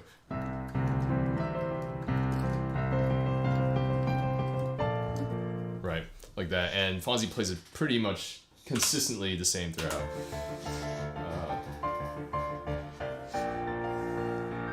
Like I like the drop there in the upper, but I would have preferred to hear a little bit of a build there. Here, real quick, just to preface again, right, and another quick disclaimer, right, I'm pointing out a lot of issues that I hear if I were to critically analyze, right? If I just wanted to listen to this for fun, I would enjoy this a lot, right? And again, that's why I picked it up in the first place, because I enjoyed it. I'm pointing things out because it's like, if I want to be critical about it, again, using the Gordon Ramsay like terms, like what would Caleb Watt do to elevate this piece? Like these are the things that I would think about, right? So Fonzi, if you're watching this, I'm not flaming for no reason. I actually really enjoy your stuff. Again, the pedal feels a little bit discontinuous at points, so just be a little bit more aware of that. I liked a little bit of a build there.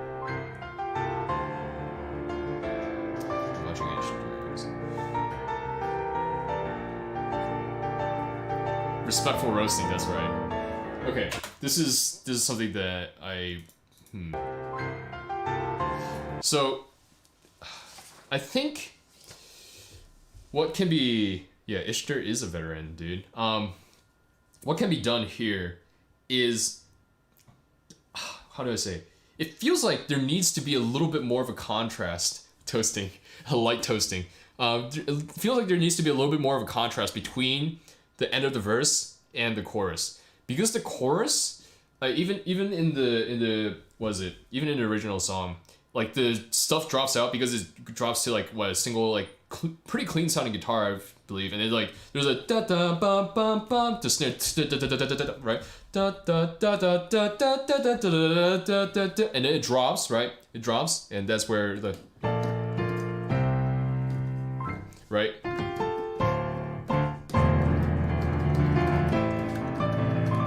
Right. So Fonzi draws a distinction. All good, XY. Fonzi draws a distinction in the arrangement because he drops an octave in the bass, right? The left hand drops an octave, so it inherently gives it a little bit more dynamic, or dynamic contrast, right, and a little bit more energy. But he doesn't vary the dynamics very much, right? It still sounds like it's relatively the same, unless, again, this is a matter of VST. See, there's a light drop, but then light drop here. But then this jumps right back up. It's like I would prefer that this flourish here is still on that lower level, if not even lower, to create even more of the contrast, right? It's like for anyone who makes beats out there, right? One of the things that I think beat makers have a hard time learning is that if you want something loud, or even general arrangers, right? If you're arranging like a rock song or whatever, if you want your chorus to sound big and loud and strong and powerful, what you do is not add more parts, right? Most of the time, which is the first thing that everyone thinks, but it's take out parts before you get to the chorus, right? And it sounds like with this, Fonzi is adding stuff back in because he's increasing the dynamic again to that chorus one, and then it is like about the same. So yeah, that's just a criticism. I'm beating this point to death. That's what I'm trying to say. I like the emphasis on the left hand octaves.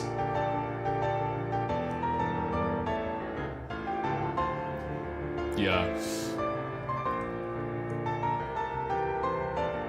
I vibe with this. I think you should say exactly. I need to structure it with an octave arrangement or J5. Varying dynamics greatly, yeah. Again, this is what I mean, Adam, by talking about how like the arrangement is only half the battle, right? Like you can have the best arrangement ever, but if you can't play it, then it's not gonna sound good. You can have a very mediocre arrangement, but if you can play it beautifully and like do all these like dynamic variations and all these things, like yeah, sure, maybe part of it is the writing because you're writing dynamics, you're writing crescendos, decrescendos, whatever. But it comes down a lot to the performer. If you can't do that well, then like it's not gonna well, if you can do that well for a mediocre arrangement, then it's gonna sound incredible like other ways. And again, this is, I think the anime piano community has placed a strong emphasis, a lot of respect on people who can write their own arrangements, and I don't disagree with that at all. But the reason why I don't have an issue with playing other people's arrangements, and why I almost prefer to have an arrangement that's already pre-existing. Of course, I love writing my own arrangements and working my own stuff because I feel like I could get my point across, my ideas, you know, again, with that storytelling dynamic.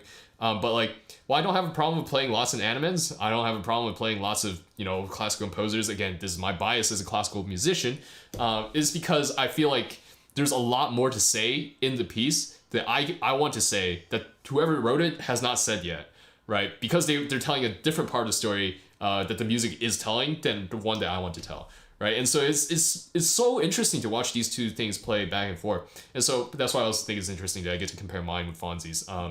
But anyways, we'll go back a little bit, right? Like da da ba ba, maybe a little bit of a build, and there's a little bit of a crescendo there, but I wish it was a little bit more. And I wish this dropped a little bit in dynamic as well, like da da da ba ba ba, because like with even in the original song with the backup singers, there's like a filter on all the vocals so that it sounds like telephony a little bit, if I remember correctly, and that drops the energy while creating a textural contrast, so it doesn't feel like it's dropping the energy, but the energy is actually dropping. So I feel like the dynamic should drop a little to create a little bit of contrast. Again, as you're saying, Adam, between the chorus and like this is technically still part of the chorus if we're being specific, I think, but like the post-chorus, you know? So, and there it is. This is where the percussiveness comes through really well and is really nice, because this is how it is in the original, this is how it's written, and there's enough space and scarcity to pull it off. And I actually really like this part. I really like the left hand here, because this is in the original song, I think, this is where the guitar starts riffing like, what's up, Adam? Yo, you always show up late to my streams. You missed my hour-long rant on what makes a musician. So you have to go back and watch that. But I like how it almost feels like there's a guitar riffing, and it's like really, really fun. So the crescendo there, right? Perhaps a little bit better voicing, but it's fine. Ooh. Yeah, I love how the top voice drops, right? And this is really nice. The decrescendo and then like the very delicate touch.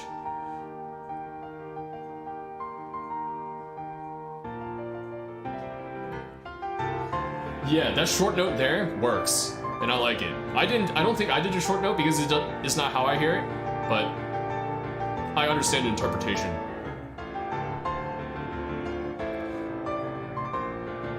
And again, this comes back to talking a little bit about you bought some clean merch. Thanks, dude. I appreciate it. What a baller, PogChamp. But this these D minor chords.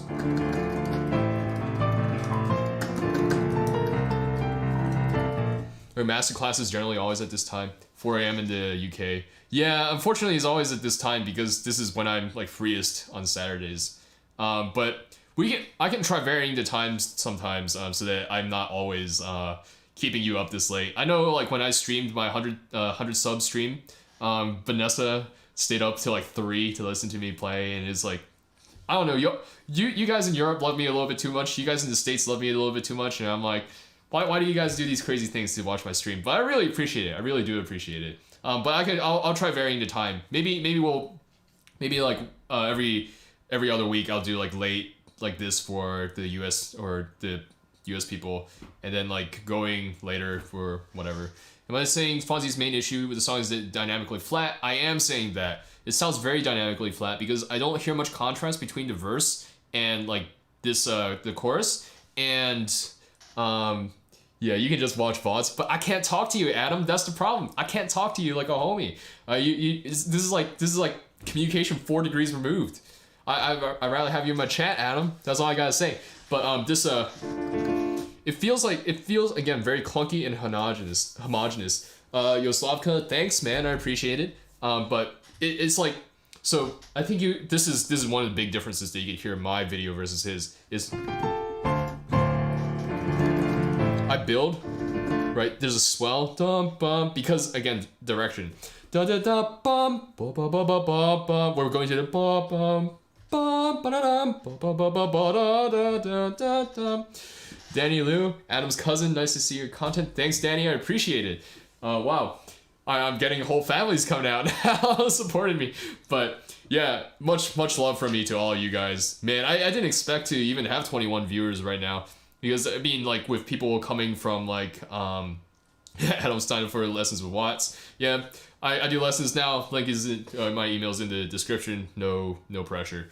But, like, yeah, I thought most of my views coming from, like, whatchamacallit, the Animes video, they would just be, like, people who were like, wow, this is fun, right? Like, oh, cool. Well, Florida? Nice. I'm East Coast as well.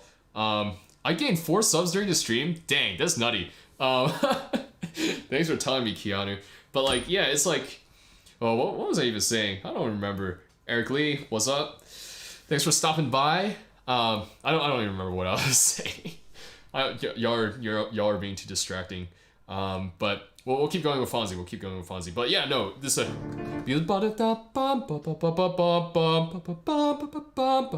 right. This is building to this like melody note and playing it like very flat, almost like detracts from that motion. Right, we're talking motion in 2 different ways, push and pull, right? There's a push and pull of tempo, like a very obvious push and pull of tempo that you can do, right? Like speeding up and slowing down, obviously it has to be controlled, right? But push and pull in tempo, but also push and pull with dynamics. As things get higher in dynamics, it sounds like it's building towards something. It's building tension, it's building that whatever. And when things decrease in dynamic, when things get softer, it feels like the tension is being resolved, it's being released, right? And when things stay the same, then it feels a little bit, unless it's coming from like something like unless it's like written that way, right, then it feels like the energy, nothing's moving, right? It feels like there's no movement. And if you're going for no movement, then go for it, right? But like this one feels like it needs to have movement because the chords are the D minor chords that are support and building to the next melody note. Wow, I'm really roasting Fonzi. Fonzi like not even here to defend himself. I only watch meaningful and entertaining stuff. Thanks, man. Coming from Animes Review, yeah, Animes Review. that's my outreach right now, right? Like the 2,300 views, like what the heck? Thanks for the stream. Yeah, no problem. Yeah, go to bed. Yo, take care of yourself, man. Y'all should sleep. Better use of rubato. I don't think that this one here, CAA. I don't think we're talking here necessarily about rubato for Fonzi, right? I'm just using Fonzi rubato as an example, right? That there's multiple ways to manipulate energy and manipulate movement, right? And rubatos, accelerandos, like retardandos, like all these things, right? Allargandos, right? All these things manipulate movement in a certain way. But we also need to think about movement in terms of dynamics. As things are building in dynamics, then it feels like it's moving forward, it's pushing towards something. As things are decreasing in dynamic, then it's like coming down, right? But even like depending on how the score is written, depending on how you combine those elements, it can build tension even though you're coming down, or it can be a resolution of tension even though you're going up, and it's like all these Yeah, all these things to think about. But we're talking about Fonzi here. I feel like the da da da da are a bit too monotonous, and it feels like there's no movement when it feels like it ought to be building to. We're going to the F. Today.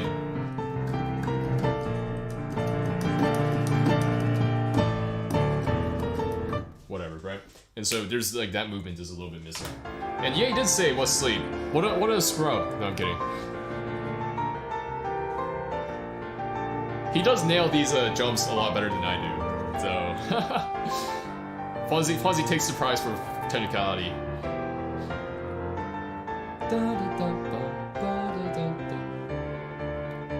I like the voicing on the top note. Dum bum bum. Yeah, this is again where the percussive works very well. But again, this is talking about contrast between the chorus and like the parts that come after is a bit homogenous. I feel like I'm still listening to the same dynamic range as the chorus in this like bridge part, right? Where everything, even in the original song, is a bit lighter. So he jumps the octave, so the arrangement helps, right? The arrangement is creating some of that movement, creating some of that contrast and energy.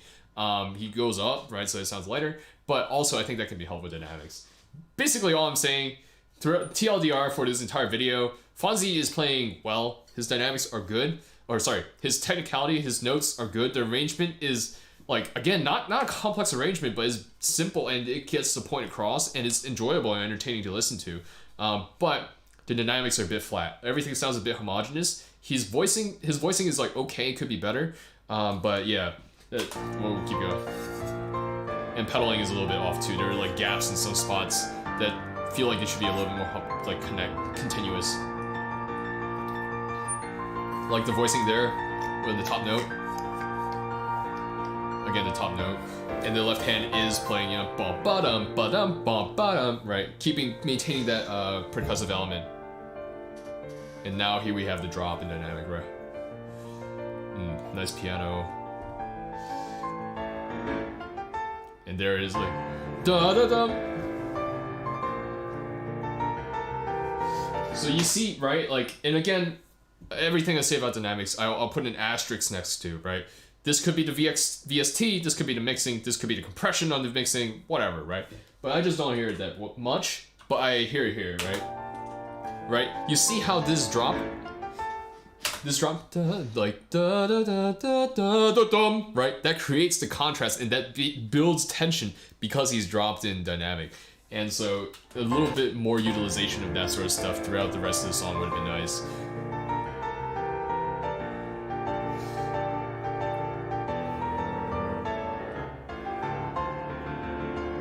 Yeah, same comments from last chorus.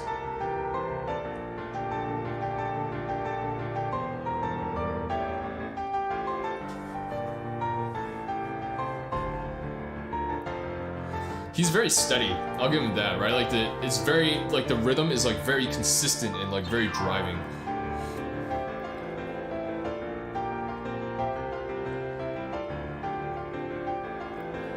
I'm actually a big fan of the left hand just because it's like dum ba dum ba dum, and it's like you know groovy. Maybe not groovy, but like you know vibing. So, anyways. That's Fonzi's Crossing Field. It's part of what got me into anti-piano, so for all my flaming, again, I really enjoy it, right, a lot. His playing is not bad and is quite good, actually. But, again, the dynamics are a bit off. Not the range, per se, but, like, the working within the range, right? Like, he's got the each point, like a forte here, a fortissimo here, like a mezzo forte, but, like, the variation, the gradient between the two, is a little bit lacking, or I would say almost even very lacking in some places, especially in the chorus. So, learning from this, thank you. Yeah, no problem, Sean. Arma Katoe for all the Unravel nerds. True. But anyways, I guess we can quick watch mine and then I'll play a half-hour game of chess with Winter. Because I think he usually leaves around that time. But oh wow, look, I'm streaming. Y'all should come to my stream. But here we go. All right, So we won't excuse anything in my playing either. I can caveat what's bad because I know exactly what I'm thinking and what I'm feeling as I'm playing. Going to incorporate that into your next arrangement. Yeah, no problem, dude. Yeah, dynamics. It's like, again, right? Like I've said this like 4, 5, 6 times now in this stream already. The playing is only half the battle, right? The other half is like, how do you work everything else out? And actually, we'll see how I work some of it out here in this performance. It's not perfect, right? By any means, by any stretch of the imagination. But like, yeah, we'll compare how it's a little bit different to Fonzi's and some of my ideas. Yeah, I'm so famous. What the heck? But ooh, yeah, the tacky intro. Love the tacky intro. Ooh, this is a bit quiet. Sorry, guys. Let me turn it up real quick. Here we go. So this is XY. This is what I meant earlier when I reviewed your thing. How you put your hands up and immediately started playing.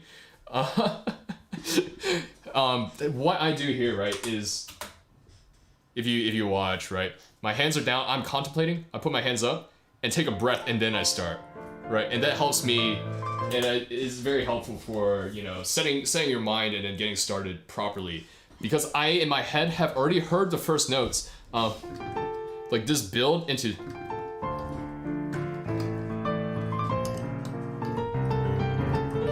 Right, so that's just, I guess, a demonstration of what I was talking about earlier. So already you can hear a little bit of a build. That was a little bit harsh, right? But again, you can already hear a bit of contrast between mine and Fonzi's. Fonzi stays about the same dynamic the whole time right here. But from mine, you can hear... Sorry. This feels a little bit more placed and has a little bit more emphasis because I'm holding the note. And a crescendo. And you can see me driving weight into keys, right? Right, so anyways, we're across the field as well. Be interesting to hear some suggestions on it too. Yeah. Halcyon, I'm only commenting really on like how to, like the performance aspects of it. Like, you know, like driving, where I would add weight, where I would voice, where I would add rubatos and things of that nature. Because I'm still working on arranging, like, you know, in general, so... Anyways, I'm a big YouTuber now. At my 320 subs, I am a massive YouTuber. That's what it was. Yeah, maybe you were. But again, I think putting your hands on the keys and breathing helps with nerves. Because you how do I say? Breathing, I kid you not, I have been saved so many times simply because of breathing when I was performing. I've been saved so many times and like been able to play in tempo properly because I breathed at certain points. Because I was cognizant of what I was doing with my body, right? Simply taking a breath before you start and thinking through what you're going to do already helps clear some of the nerves or redirect some of that nervous energy towards something that's more productive, i.e. playing the music that you want to play. So yeah, that's what I gotta say. And so here, drop the dynamic. The voicing's about the same, but that's fine. I think I play a little bit drier than Fonzi, but it also could be Fonzi's reverb, so it's hard to tell. And you hear that bit of a crescendo in the right hand, right? And then the drop in dynamic. And a bit of the phrasing in the right. Da bum bum bum. Fonzi did this crescendo as well, but I did the drop here. And it drops still with that, right?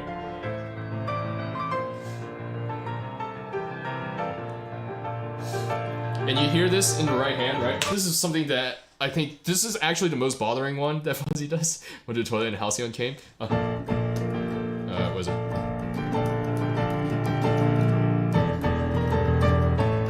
Right. So Fonzi does this all flat, but to me, it's like literally I hear it building each and every single time, like ba da da da da da da. Right. Lisa can do it flat. Yeah. Fonzi's reverb is a bit strong. To me as well, because it like obscures a little bit of what he's doing. But I mean, Lisa can sing it flat because she's a vocalist and she's changing the words that she's singing, right? simply by nature of a vocal changing words, it already changes like how you feel about the song and what the meaning is, right? And sure, I think most of us can't understand what she's saying, but like just simply like her making different noises with her mouth changes how we feel about it, right? So she can stay at the same dynamic, and that's how most people process vocals anyways. Heavy compression for like these sorts of like pop rock vocals, right? And then like some like maybe a little bit like dryness and like a lot of delay, right? Could be because you're used to it, true.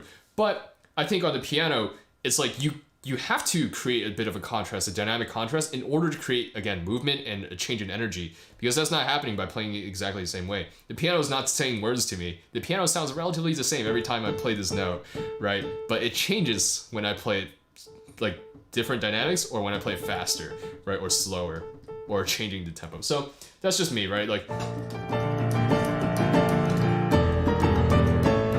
so I'm building da da bum bum bum and punching it in almost, right? And so you can actually see myself leaning more and more into keys. It's kind of funny.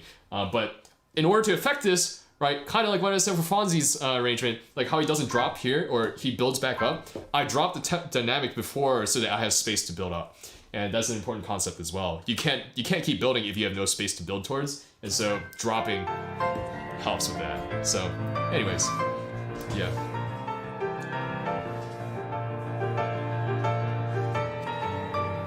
Yeah.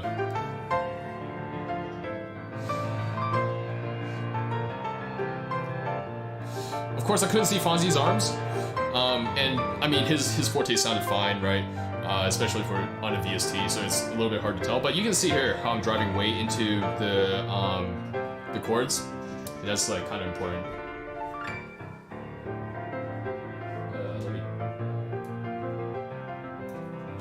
Which is a demonstration of everything that I've been talking about, you know, with like weight, especially if you're coming from the Animens video, yeah, where I talk a lot about how Animens applies weight.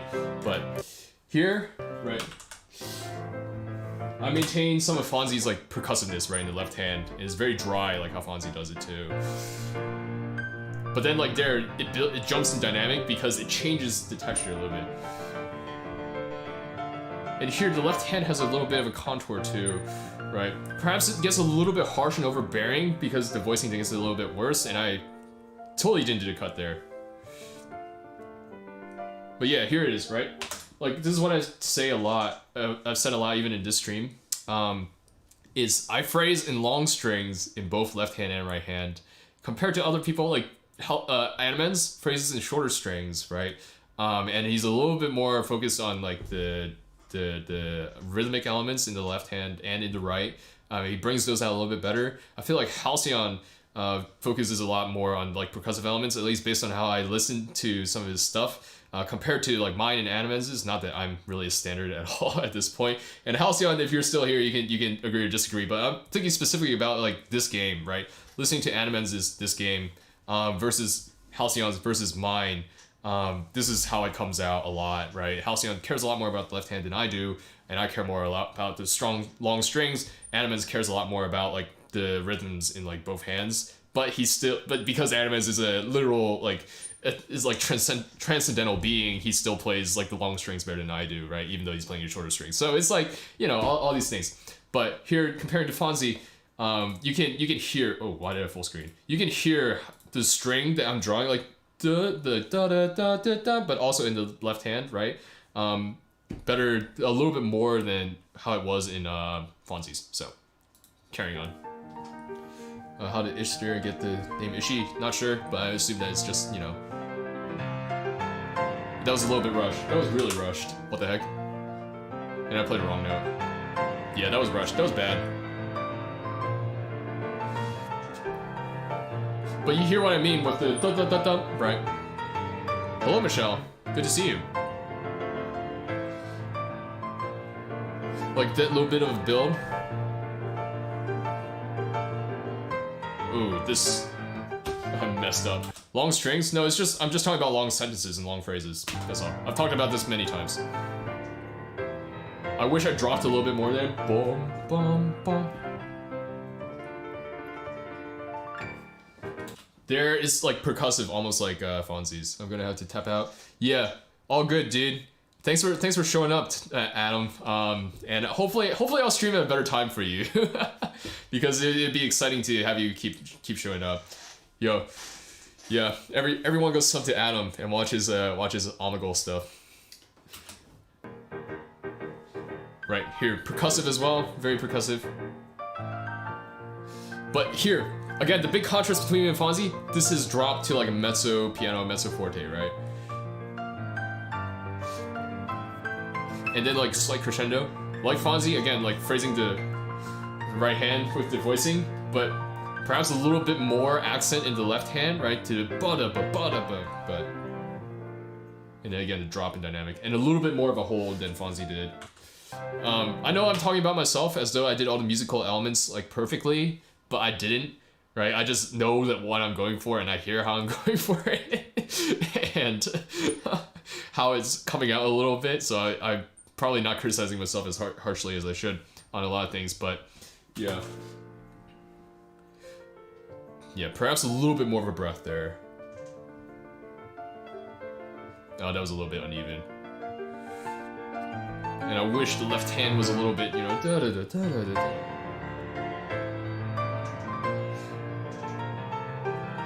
It doesn't sound very audible, but I think one of the things that I thought about was I want the third chorus to be the loudest and strongest chorus.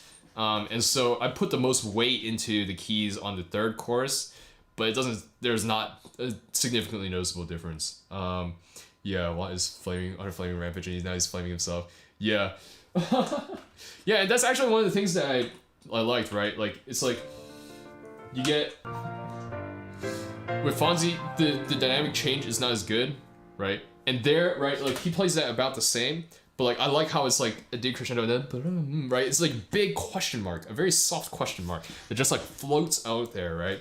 It's not like a boom question, like, what happens next? Find out next week on episode of Dragon Ball Z, right? But it's like, something happened, it's like, poof, a little question mark floats up, right? And so it's like nice, right? Yeah, my whole body just to quiet down that one note. Exactly. Yeah. Right, it's like I'm rolling the wrist a little bit, like, right. Yeah, Anime's Tabino to Chu arrangement, that's coming out this next month, so that's fun. Like how recapitulation is the same notes, but it's not played the same. Exactly. And but I guess the difference, right, between this and like a sonata's recapitulation is that this is exactly the same. The notes are exactly the same. Whereas in a sonata, it modulates to like a different key, right? So that adds a little bit of challenge. But I roll the wrist, right, to get. It's like that down up motion that I've talked about before with like slurs and legatos that I feel like it's really hard to learn. Right, online. How do you teach this down up motion? I don't know. Halcyon, if you have ideas how to teach this down up motion for like slurs and stuff like that, let me know. Because that's kind of hard. Recapitulation, so it's like we're talking about sonata form. So in the sonata, so if you think about what's a good sonata that everyone knows? Moonlight Sonata doesn't really have like strong sonata form. Oh, here we go.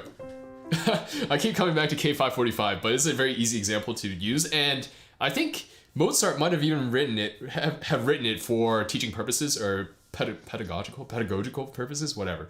So you have your theme. I don't know enough about music theory to know whether that's like antecedent or like form or whatever, or like sentence form. What's the basic idea, right? I'm still only learning like some of these things, but yeah, that's what you were gonna suggest. But you have the theme.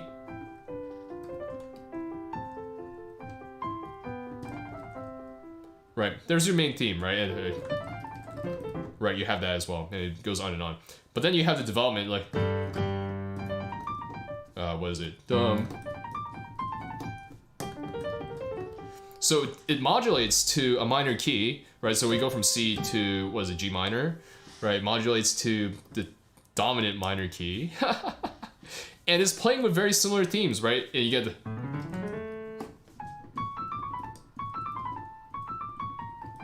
Right, it's very similar, right? So Mozart now is playing with similar ideas, right? Except in a different key, and he's introducing new ideas into it, right? Now he's doing a different run. He's doing like some broken arpeggios. He's no longer just doing the you know, like scales or whatever, right? And just playing with their Alberti bass. Gosh, I can't talk anymore. I've been like ranting for like hours now. But that's what we call the development. And then he comes back after development to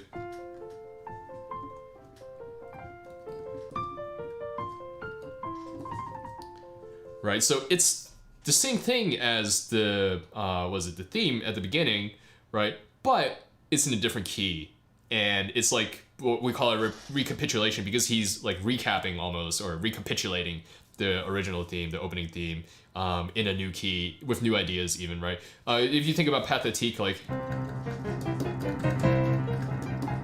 Beethoven does exactly the same thing when he gets to recapitulation, but it changes later because he ends up in a different key, right?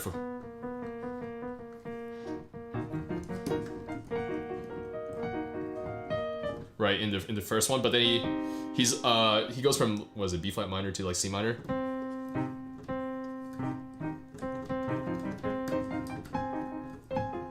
Sorry, F minor.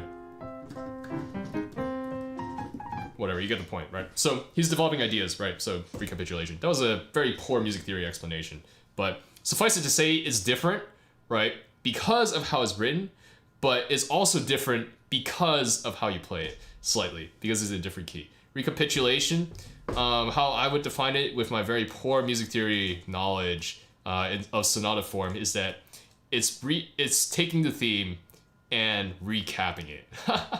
Redoing the theme in a slightly different way. When a composer takes the original theme of a sonata in the first, like, opening, whatever, 8 bars, 9 bars, 20 bars, right? However long you want to define the development. Sorry, I keep saying theme instead of development. Sorry, no, development's in the middle. I'm sorry, guys. I'm so bad at this. My mind is getting increasingly scrambled. But you're recapping the main theme from the beginning.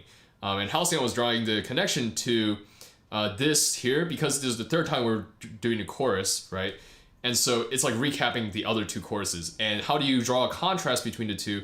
Well, unfortunately, because of the way that modern pop songs are and the way that these arrangements are, we're not modulating to a different key. We're not adding new thematic. We're adding some new thematic elements, perhaps, right? Animans does do that a lot, right? Which I guess makes sense since he's been to conservatory and learns sonata form way more than I have. And that's how all, like, you voice leading, all these things, right, like, are exactly how every single composer of old learned how to write music. And in conservatory is taught that way too, right, to this day. Well, classical conservatory. But how do we play different dynamics, right? And so I am driving a lot more weight into this, and we're coming back to this video after like 10 minutes of not talking about it. So a little bit of crescendo, right? Ooh, that pedaling was off there. Ooh, that was like disconnected and a little bit ugly, but that's okay. Yeah, but this is the strongest that I'm playing. I think it comes through slightly, but not very much. But that's definitely a lot more than before. Even the headbang was stronger. I was a metalhead in high school, so... a very light metalhead. Again, the dynamic contrast between me and Fonzi is that I drop here, right, in dynamic, because it feels like a bit of a resolution. And because it feels like a bit of a resolution, I'm dropping the dynamic so that it reflects that. I wish it was more percussive like how Fonzi did that, but yeah. And here, right, 1 layer down. And I changed that a little bit because I thought it was getting a little bit repetitive. It's still slight decrescendo. So, hello, Kachina. But there's that. That's how mine is different from Fonzi's. A lot more dynamics, a little bit less clean. A lot more arm weight added into it. From what I can hear, right? Again, he's playing off of VST, so it's hard to tell, and I can't see his arms. And yeah, a little bit more contrast between verse and chorus, and between the choruses as well. So yeah, you really like the counter melody? Yeah, I don't know if it's called the counterpoint, perhaps, but again, I'm still bad at like these sorts of terms because I haven't taken enough time to learn them yet. So, anyways. Wow, we're back up to 20 people watching? What the heck? I didn't know I was this popular. 19 people? Dang. It's like, what? Almost 10% of my subs now? But, yeah. Do I study anime sheets? No. Not really? How do you define study sheets? Like, I'll look at stuff that I'm working on and then I'll like go and write like a figure bass through, and we should chat about counterpoint. Perhaps. Yeah, we can talk about counterpoint, we can talk about Bach, we can talk about all these things, right, and how different melodies come through. But yeah, we could. Kit Kat, what's up? But anyways, that's enough of me talking. I feel like I've literally been ranting for like hours now. And it's like, yeah. What was it? First ranting about music for people who just came in. What does it mean to be a pianist? What's a pianist versus someone who plays piano? We ranted about that for a hot sec. Then we talked about Your Lie in April. Was it Your Lie in April? We talked about something else, I think. And we talked a lot about arranging, how to get good arranging. And then now we flamed Fonzi, and then we flamed myself. Well, I didn't flame myself as much as I flamed Fonzi, which I guess is my bad, Fonzi. Sorry if you're watching this, Fonzi. I only meant half the things that I said. And the other half was for the content, as you know. But anyways. Communication through passion. Yes, sir. Passionate communication. But, alright. Let's see. Let's call it here. In terms of like talking stuff. Sorry for essentially ending the moment you came through, Kid Kat. But yeah, that's exactly what I'm talking about. It's time to end things here with music because it's time for me to play chess, I suppose, with Winter. Which is why I have that light set up back there. So, yeah, okay, guys. Unless we have more questions, let's get any questions out of the way first because I want to address those while I'm still sitting at a keyboard. Do we have like any questions about playing? Anything about interpretation? Anything about like things of that nature before I swap my setup? I'll give it a few seconds, few minutes. Yo, don't roast, Mike. Don't roast. Apparently I'm a nerd enough to play chess, so here, let me switch my view and turn on some background music. Nice. Yeah. So my favorite left-hand patterns to accompany people. I don't really accompany people that much, because I never really had to. But you know, basic chords. What's my favorite chord progression? Do I even know enough about chords to talk about chord progressions? I feel like the cadential 6/4 into the like 5/7 in like minor key always makes me feel really like like right here, you know. Accompany the melody. I'm still figuring that out. I like the this sort of stuff, right? You know, is nice. Let's watch the chess match, get roasted. Yeah. Okay. Look, when I play chess, I don't know if for our international friends how well you know the USCF rating system So I only ever got up to like 860 or something, and Winter here supposedly got up to like 1200. I think 1800 is like national master, right? And like over 2000 is like I forget, but like yeah. So I'm playing different sections. I'm practicing a baby grand right now for the first time with my teacher. Feels heavier than your digital at home. Yeah, so that's something that you'll always find, right? The grand, so the keys on a digital are lightest, and then it's grand? Sorry, vertical and then a grand. Although sometimes the grands or verticals can be as light as the keys. 1 6 5 7 F minor, nice. But 1 6 4 5. Does it go 1 6 4 5?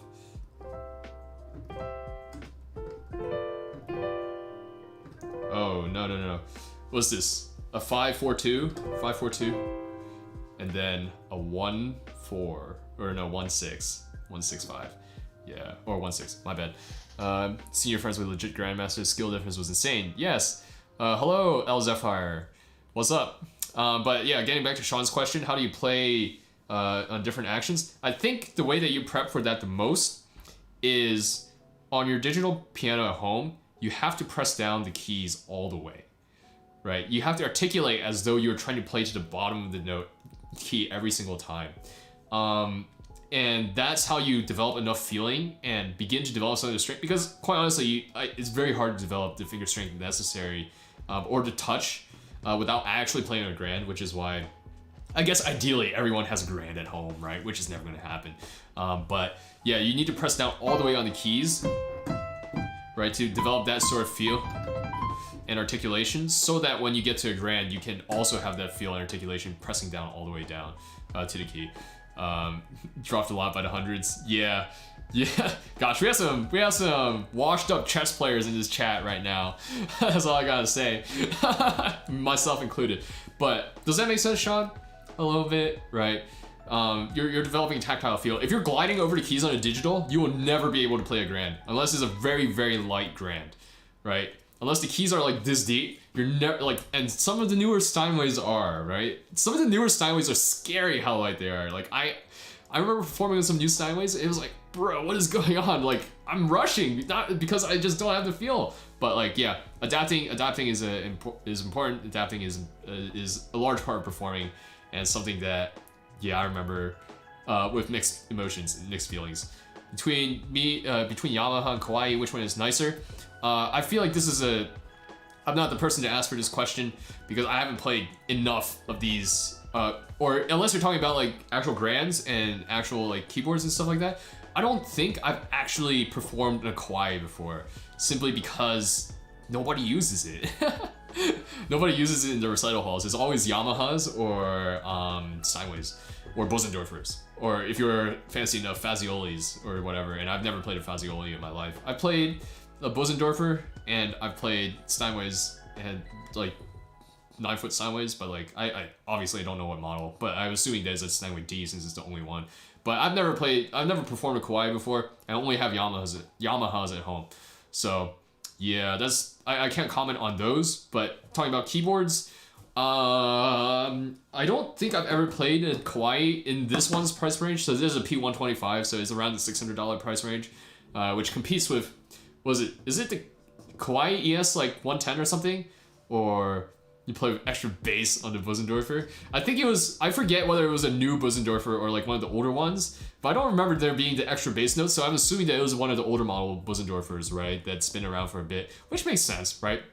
You know, I played this recital at like some church, and it was like, a church isn't going to be up to date with the latest Bosendorfer model, you know, but yeah. Anyways, so I played a Kawaii in the $1,600 price range. I don't think I've played the P515, so I don't think I have an accurate comparison. I played a CP88 before, or like one of the CP series, so Yamaha's like performance line of the P series, and I think but they were like so spread out that I don't think I can accurately compare, right? And the sound is different because the Kawaii I was playing, you know, I was hearing it on like a wedge, right? Because it was at the venue that I worked at, a music venue that I worked at, and the Yamaha P whatever it was for, you know, the fellowship that I'm a part of, the Christian fellowship that I'm a part of, and setting up sound and playing that and seeing how it sounds through speakers, right? So I never heard, it's very light. The Yamaha action is very light. I think I'll say, like, I played on this for like 6 months, you know, for 3 months before I got home for the summer, and then switching back to my Yamaha. Sorry, unless you're talking about grands, right? Then that's different. But like going from here to, you know, the digital pianos, going from a Yamaha digital to a Yamaha like actual acoustic instrument, my fingers were very, very tired for like a week afterwards. And I'm like, when did this happen, right? I used to be able to do this for hours. Anyways, but like, hello Ignatius. Thanks for stopping by. But I think Yamaha grands versus Steinways. Yamaha, it's hard to say, right? I feel like most of the new pianos that I've played, and granted, when I say new pianos, these are like in showrooms and stuff like that for recitals, and this was 2-3 years ago. So things could have changed in 2-3 years, but I don't think so, right? World of pianos doesn't change quite as fast as the world of every other piece of technology. Things are trending towards lighter keys. I think a lot of people will like the lighter keys. And so it's hard to judge because all the Steinway pianos are becoming lighter and lighter, and it feels like a lot of Yamaha ones are following suit. I'll say my Yamaha at home, the C2, right, the small practice grand, right, has heavier keys than some of the Steinways that I've played, some of the like big 7, 8 foot, 9 foot Steinways that I've played, simply because that's the new mechanisms that people are working with. Or at the very least, it glides a lot more and has less of a click at the bottom. So it's hard to compare. It's hard to compare. I don't think it's easy. Yeah, I can't really compare two brands against each other without like their latest, you know, like top of the line, like concert grand side by side. So Yeah, I guess that's my answer. But if there's no other questions, it's time for some chess. So I'm gonna swap out my setup and move my camera over there real quick. So y'all give me a sec. So far, love Yamaha. Actually, we control the dynamic easier. Yeah, the Yamaha action is very nice. The Yamaha action is nice. And to be fair, right, there's something to the light Steinway action too, right? The light Steinway action. And quite honestly, I don't think I've played a Yamaha Grand. It had quite the tone of a Steinway, right? But yeah, that's fine. Anyways, let's transition real quick, and then we'll get on to playing chess with Winter. And can you face me in chess? No, because I'm only playing one game of Winter, and I did not expect to play this game of Winter, but I agreed to it last week by accident. So not by accident, it was intentional for the content, But here, let me switch.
Alright, let's see if this is working now. Oh, this is much louder. I see that much. Oh, the video, no. Disappointment. Alright, give me a sec. Give me a sec. My B team. Trying to figure this out.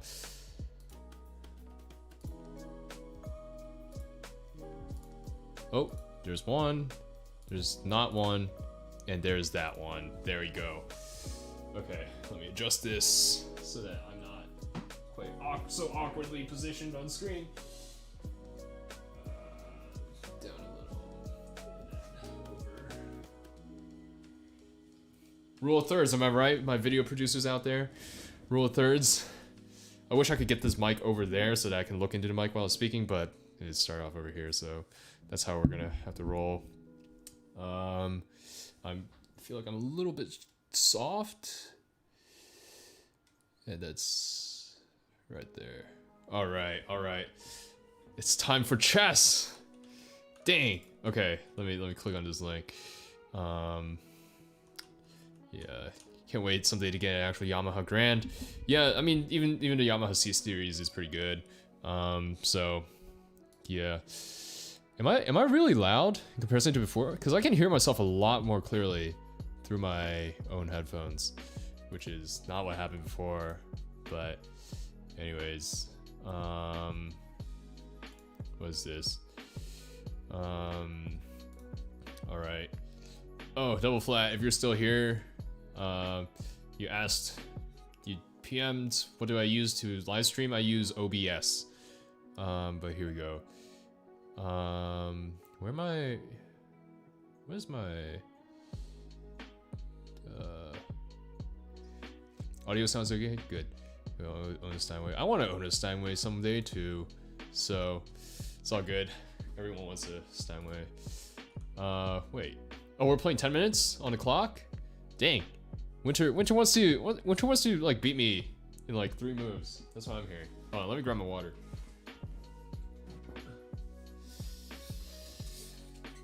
All right. Wait, hold on. Is this the right game, Winter? That's not the right game. Hold on. I can set it up. Give me a sec. You said 30 minutes? Here, let me try. Am I logged into the right account? Let me close out these tabs. Play a friend. I have an account. Why aren't you already logged in? I don't...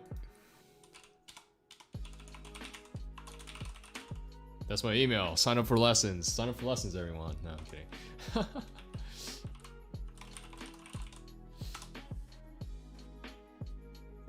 Alright, so we in.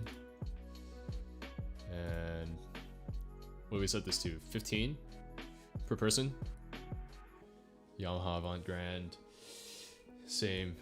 Hungarian Rhapsody. It's really hard in the mid part. True. Let's see.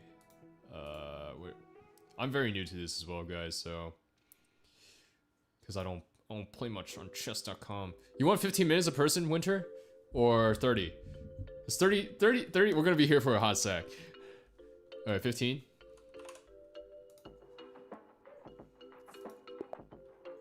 Oh wait, what's going on? I'm playing someone that I don't want to play. How do I How do I Alright, I'm gonna forfeit. How do I forfeit? It says auto abort. There we go. New 15. Wait, no, I don't want that. I want to make a game with my friend. I want to make a game with my friend. Someone, please. Okay, how do I do this? I did this earlier. I don't know how I did this earlier. New game. Okay, play a friend. Challenge link. Copy. Okay, I'm gonna switch over here real quick so y'all can see my stuff. Alright, see if that works. Wow, I can see myself on this monitor. The repeated octaves into 6th. Yeah, you need to really work that wrist. Alright, hold on. Before you start, Winter, let me switch back. Unless this is eating your clock. No, it doesn't eat your clock until you start. Alright, boom. So, first thing I'm gonna say is that I am at extreme disadvantage because Winter's gonna hear me play while talk out loud. So chat, you need to help me. You need to help me win. Sorry, let me turn the music. Yeah. So if everyone will help me win, then that will be fantastic. Alright, you can start whenever, Winter. Gosh, I feel like do you guys watch Hikaru? GM Hikaru play? Like I can draw the arrows, you know, highlight the squares, and like, you know, be like, take the juicer. You gotta take the juicer, am I right? I know this move here is technically better according to Stockfish because that's what Stockfish used to tell me, but like, I'm uncomfortable playing that if Winter were to take, because then I'm like, what do I do? You know? Sassy. I see you, Winter. I honestly already don't know what to do. No excuses, Watt. Gosh, this is the most highest pressure chess game I've ever played in my life.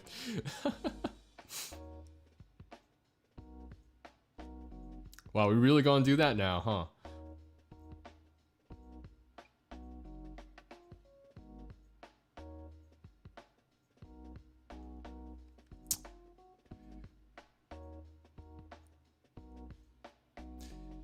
I want to say I am confusion, but I just got it back and plus 10 subs. I got 10 subs? What the heck?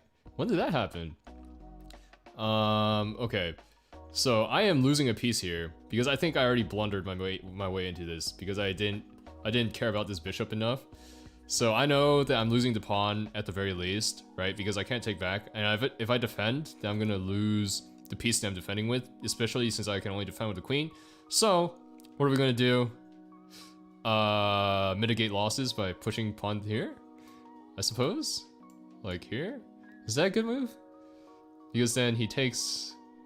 The best he can do is take with that, right? If he takes with that, I'm down a pawn, and then I take here, and then I lose knight, but I can defend knight with queen. So I suppose this is our best move, my best move. Now that Winter knows that, I don't know what he's gonna do. No, I'm kidding. But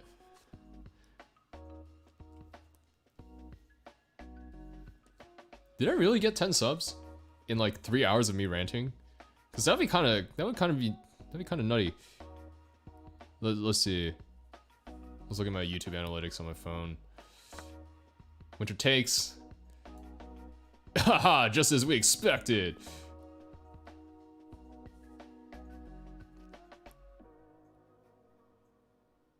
Dang, I'm at 327 now. What the heck? When did people start subbing to my channel? I guess these live streams really help. Yeah, wow. Okay, people. I guess the practice video was really helpful for people too, which is nice because I always want to help someone out, you know. Let's see. We're still at 18 people. 18 people want to watch me play chess. 18 people want to watch me like mess up at chess. What do I do? If I instinctively want to put my knight there so that I can gain space and like attack these pieces, but I don't see what good it does. I also know that I need to start developing more pieces, and I want to push this piece out so that I can castle early, kingside, but like I don't know if that does anything, you know? And I'm almost dumb enough to take this, but I see the bishop there, and I'm just highlighting pieces and drawing arrows for fun now. Like, oh my gosh, do I just put the bishop here? I typically, every time I play like these sorts of opening, I want to. Oh, I need to watch my clock too. Take his knight. No, I'm not taking the knight. Winter, I'm checking my time. I just like drawing arrows. So we're gonna do the dumb thing and like put it here. But typically I like to play bishop here, pawn up or up one, and then bishop here, because I feel like it controls this space better, and so that I don't clog up the middle for my queen. But I don't know if that's a legitimate tactic. Okay, I see you. I think we castle kingside here. Basically, my rule of thumb is whenever I don't know what to do, I try to castle. Because apparently castling is good. Guys, I'm so monkey brain when it comes to chess. Yeah, my rating is 744 because I lost to winner in our warm-up round. I literally made my account today. Oh no, the queen is coming out. Okay, so queen is attacking here. I think we pressure the knight, maybe? Monkey, exactly. If we pressure the knight, then that gives the rook the open file, which is not good if I move the pawn out, but like also winning material. Oh no, I'm a simple-minded guy. We'll pressure the knight since I don't know what else to do. Here, watch me lose half my pieces. What's this? WattKeys becoming a variety streamer? Yeah. I need to fix the exposure on this light though. Dang. My camera. It's a bit dark. Okay, I see you. Going for the early mate threat here, right? What do I want to do? If I take here, then there's nothing there. Good night. Good night, Mike. Thanks for stopping by. I hope this was helpful for you. Even including this chess game. But if I take knight, then what does he do? Take knight, then he goes here. Or he's threatening this. He can take here, right? Oh, yeah. What do I do? He takes here. I'm only defending here. I can't push pawn to defend, which is bad. I suppose we put bishop here, but I also have to deal with this right now. So what do I do? What do I do? I think we just take the knight. Because he takes a... Yeah, let's just take the knight. Take the juicer. I'm channeling my inner GM Hikaru. And then we stop the pawn. Yeah. So that I'm not, like, stuck perpetually. I literally did not think about that move. Now I'm dead.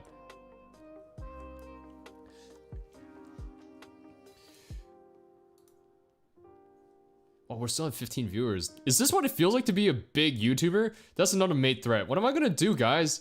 I think I screwed myself because I literally didn't care enough.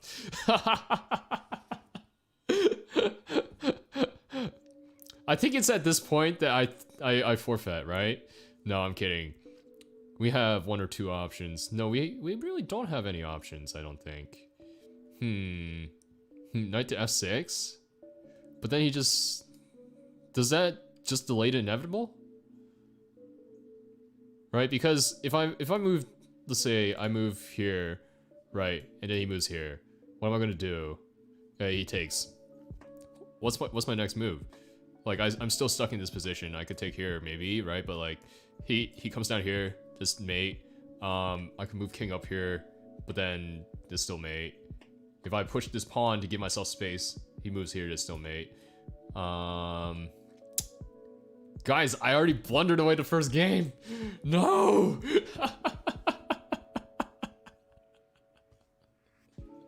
I'm so bad at chess. I'm so bad at chess. I guess I can't be good at everything. I guess I can't be good at everything, right? This is the worst when you see it and you just know and you don't want to click resign. I'll offer a draw first, just hoping that winter will give me the draw.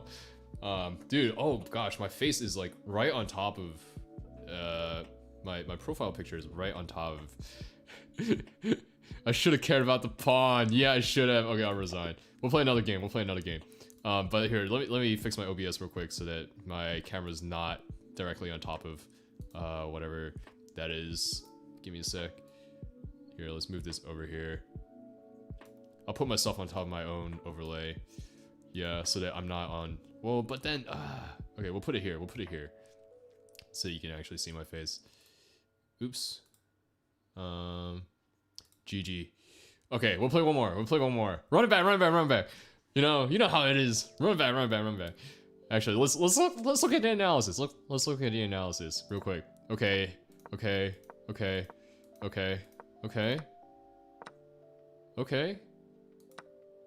Oh, these are book moves. Okay, that was a questionable move. Okay. Those were bad moves. Okay, where was the big blunder? Oh, that was a bad move. I shouldn't have taken knight. I should have moved. Oh no, no, and that was the beginning of the end, my friend. Okay, I see how it is. Okay. Anyways, we have the knowledge now. We have the knowledge now. We can win. We can win next. All right, here we go. Rematch. Running back Winter, you won't. Was Winter Tempest a good sport? No, he wasn't. No, I'm kidding. Good sport. Good sport. All right, I'm white this time. Guys, you know how this is. It's time to play an obscure opening that nobody's heard of, which is Pawn E4. Haha. All right. I literally don't know how to play any other opening, so this is fine. Ooh. We play pawn there. Okay, this is fine.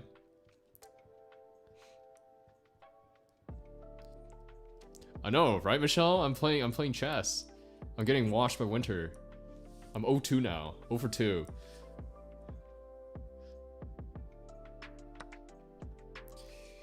Oh wow, he took with knight? That's ambitious. I don't know anything about chess, so we're playing cheese now. Yeah, we're playing cheese. I'll take with knight. I think I'm up at pawn, right? This is a good deal for me.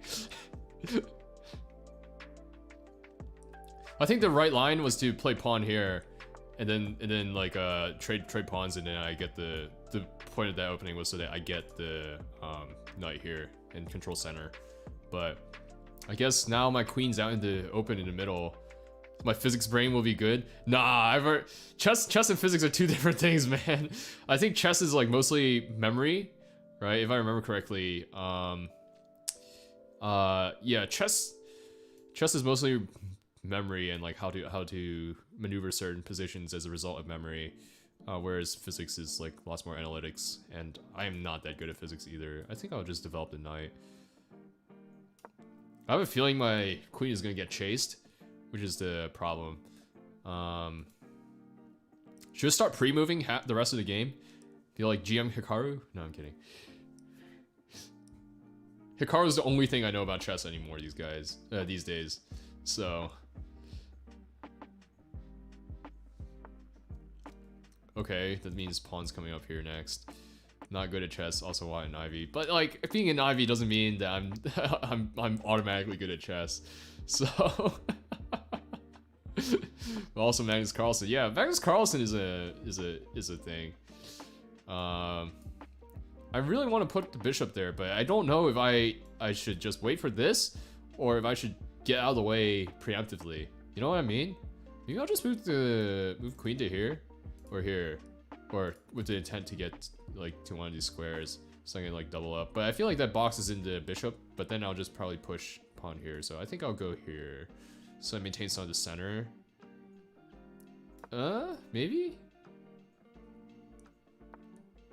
Okay, so it attacks the queen, makes sense. I think, what, he's gonna look for this again, which is what he did last time. I think he did this for first time. He went for this as well the first time. Push queen back to here, probably, to keep it safe, or to here. If I put it here, then it locks into bishop, so I think I'm gonna go here.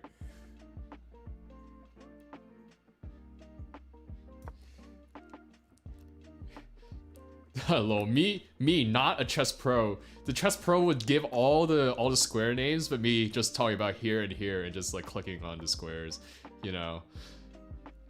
So, okay, so he's building the pawn fort.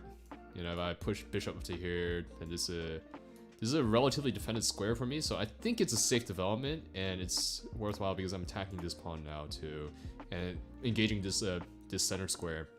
All I know about chess is that you want to control these middle squares. It's pretty important, and you want to do that by occupying the space with pawns or something, or like around it with pawns, so you're attacking, defending the spaces, or something like that, but beyond that, I'm not really sure. So he's attacking this. I am forced to move or to take because I have no other moves that would be, that I have no piece defending this because it's just hanging. So I think what I'll do is actually, I think checking looks good, because he'll be forced to either move the king or a bishop into this spot here, or he'll push the pawn, in which case then I get the free pawn. So he's not going to do that anymore since I just said that on stream. and I'm thinking out loud. So I think this is good. It doesn't look like I'm losing anything for pushing here, but yeah. Watt pawns. Yeah, WattKeys becomes Watt pawns. Exactly. But yeah, so we'll push the bishop to there, and then see if Winter plays a dumb move. Oh, so he played the knight. My board vision has gotten really weak. Like I literally look at the board and I don't see all the pieces anymore, and it's kind of bad. Time to start chess stream and rise to the top. You're right, Supreme Vibes. You're right. Grandmaster Karu has competition, and Magnus Carlsen too. And what was his face? Like that one guy Ludwig streamed some Smash, or sorry, some chess, and it was like, dang. But if any of y'all play Super Smash Bros. Melee, I'd be down to play that too. Because I have, you know, Slippy and rollback, but that's a more niche thing, and I'm not sure if many people still do that anymore. Yeah, but let me know if you guys do, because I love playing Melee. I'm better at Melee than I am at chess. So. Oh, Winter Tempest has disconnected? What the heck? Come back, Winter. What happened? I mean, I'll take the auto resign. I think I'm winning. Anyways, so. Nah, I'm messing.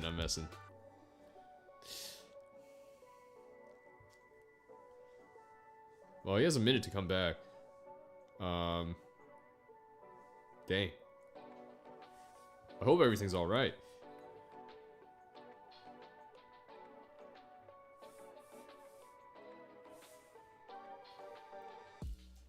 Wow.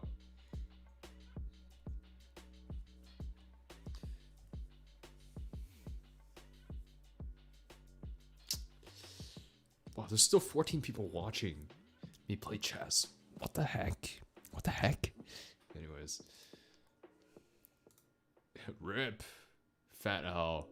Fat L. Oh, is he back? Seems like he's back. Winter, you good, bro?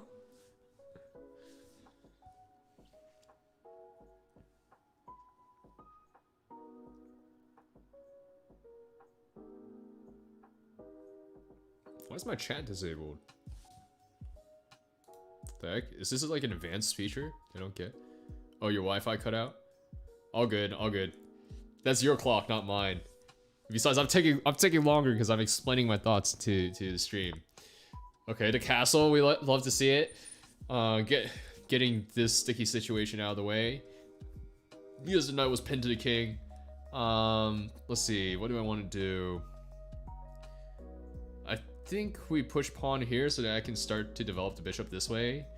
But that leaves D square is kind of weak because then this can take free reign over here.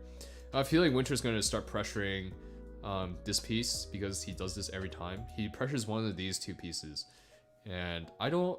Maybe I should preemptively push this pawn so that I build a little bit of a stronger positioning here. I think I'll do that, actually. Just to also cut off the bishop. Oh, that's not what I wanted. To cut off the bishop from going here. Oh, stop drawing. Stop drawing! I'll pre-move right here. No, I'm kidding. Okay, so as expected, Winter's pressuring this piece. This time though, unlike last time, I have two things defending it, or three things technically. It's only got two on the attack. So I think I win the numbers game. But then again, this pawn is pinned to the king. So that creates a bit of an interestingly strong position for him. Yeah, what do I want to do? I don't know. Winter's a very aggressive player. That's all I gotta say. I think we move the queen, but I don't want to give up this file.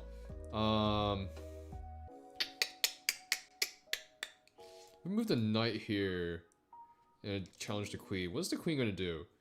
How can the queen attack me? I'm not sure. Yeah, the queen can go here.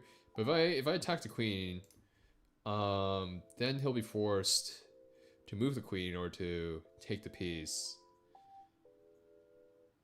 I think we want to do that. I think this is the move.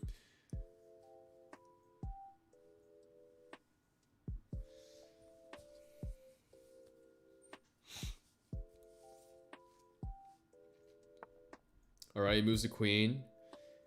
But nothing's really... It's just a threat, I suppose. So that gives me a free pawn, I want to say.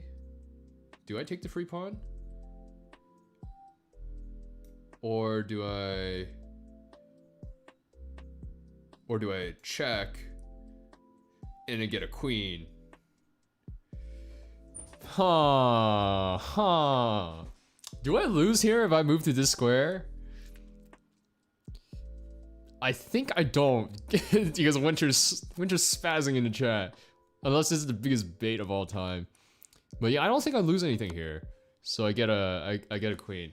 Don't worry, Winter, you got me with a mate last time. And we've never played a single endgame, so I guess both of us are blundering idiots who can't play chess. So it's all good.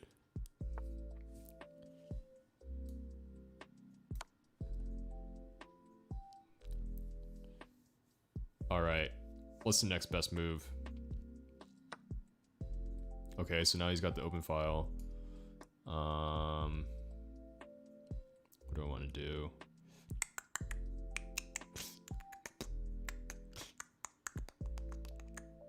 I feel like I want to put the queen here, but this bishop also is feeling kind of lonely. Oh, I can threaten by moving the pawn up here. Oh, I'm at 8 minutes. I gotta start watching that. If I move the pawn up here, then I can develop the bishop this way and start putting pressure onto this piece. I already have this knight. Perhaps move this here, but I don't think that's necessary. I don't think pushing the pawn helps. If he pushes it, it's kind of sucky for me. I think developing the piece here is the best call, because I don't think anything is in imminent danger. Actually, if he takes here, then I take here, then I win the rook. So I don't lose anything on this square. So I think I'm going to push the pawn here. Or if I push the pawn 2 spaces, then I pressure the bishop, and the bishop has nowhere to run. So I think we'll push it 2 spaces, so then we get the bishop. You only know chess from High School DxD. Time to get a real chess education, my guy. Don't worry, you've already been judged. It's fine. No, I'm kidding.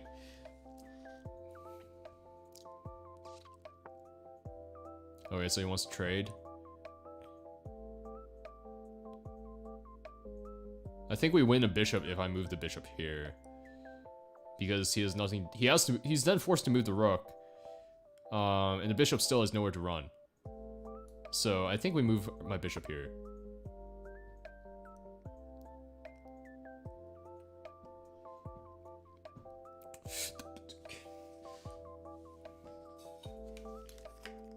Although according to these analytics, it looks like that was not the right call. Anyways, are these analytics on the side here? I don't know.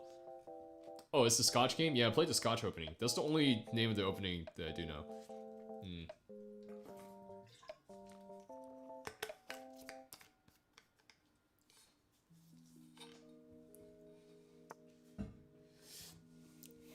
Did he take something? No, he did not. He's attacking the rook instead, looking to trade rooks. So at this point, let's see. Yeah, I maybe should have taken. So if I take here, right, then he's forced to take here because then we'd be even on material. I can then take the other bishop. How many bishops do I win for this? Not enough. Oh, I think I come out on top. I'm not sure, but I think taking the rook is the only option. So watch me blunder this game away. Okay, there's that, and then we take here, and his bishop is still trapped, so we still get the bishop. Oh, and there's that. Nice, but that's okay. We got 2 rooks. And what? And now we're going into endgame, up a rook and 2 bishops. So I think I'm in a winning position. That wasn't like the worst trade. That wasn't good, right? I shouldn't have lost the queen because I'm blind and I don't think well. But like at least we're going into endgame. I don't think I have a pawn advantage, but he has double pawns here. I have the pawn in the middle, and his king is farther away from the pawns than mine is. And the only other piece they can really get around and do stuff is the knight. So if I somehow manage to secure the knight before, or whatever, then I think I automatically win. I think I have a fair shot of winning as it is because I have a rook. So, but endgame has always been my worst. So, yeah. Let's see. He's pushing pawn over there. I think we just have to keep that locked up and keep the bishop, get the bishop, other bishop, and then the rook into the game. Yeah, it really developed slow. I don't know what happened. Like in the opening, I didn't get any of my pieces. I missed these two. Like, what the heck? So, that's the analogy that the one national master who would like sometimes coach me do say a lot is like, why would you not get your pieces in the game? Like, it's like playing a game of basketball while keeping like 5, like benching like 2 of your starting lineup and only putting in 3 players. I'll go in 6 minutes. So you stall that long, I win anyways. It's time to run out the clock. I got 5 minutes 30 seconds left. So I mean, I'm just saying. Nah, I'm messing.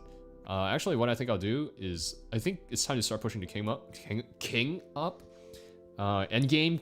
What I do know is the king is kind of important. You know, his king's a piece, and there's no like. Oh, there's a check. But there's no like real mate threat, I think, if you play correctly. And I think it's at this point that we say that the trade is good, because then he's down a knight and he really has no hope of winning the game, so long as I keep his pawn and his king locked up. So I have a slight pawn disadvantage, but I think that's remedied by me moving the rook here. And then one of my pawns should have at least a clear shot of promoting. So I think the name of the game now is just promote my pawns and then win with the extra queen. So, yeah. Things are looking up. Okay, so he does that. I think we take here, right? Because I'm just looking to trade down. Because I can mate with just a rook. So even if I trade down all my pawns, I still win. Okay. Perhaps I should just walk past, but like, that's fine. We'll push the pawn there. He's pushing pawn here. What do I do? I think we move the rook here. So we pressure 2 pawns. He might move up here and check. Oh, he doesn't. I think we take this pawn. Am I correct?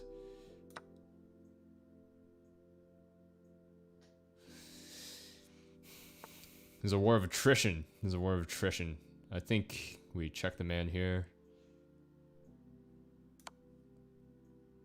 And then we win another pawn.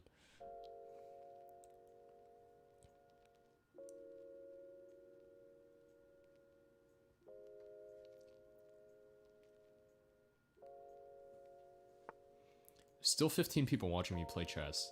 Incredible. What does this channel become? I feel like you all love me a little bit too much. If you came for the piano content and stayed for the chess. You know what I mean? Okay, we're gonna push this pawn. He closed the gap, so make a hole for yourself. Yeah, that's true. If he pushes here, I don't think I'm in danger. So I'm gonna keep pushing this pawn. Alright, that's fine. And then we'll get a queen. Alright. It's GG's as long as I don't lose my queen. Which is still possible. So I think we take here. Just to keep cutting him down. Can I review chess matches? I don't know enough about chess, man. Alright, here we go. Do we move the queen to here? Or to here, so we can check the man. Check him, he's got nowhere to run, he can only go back here. I think we do the check.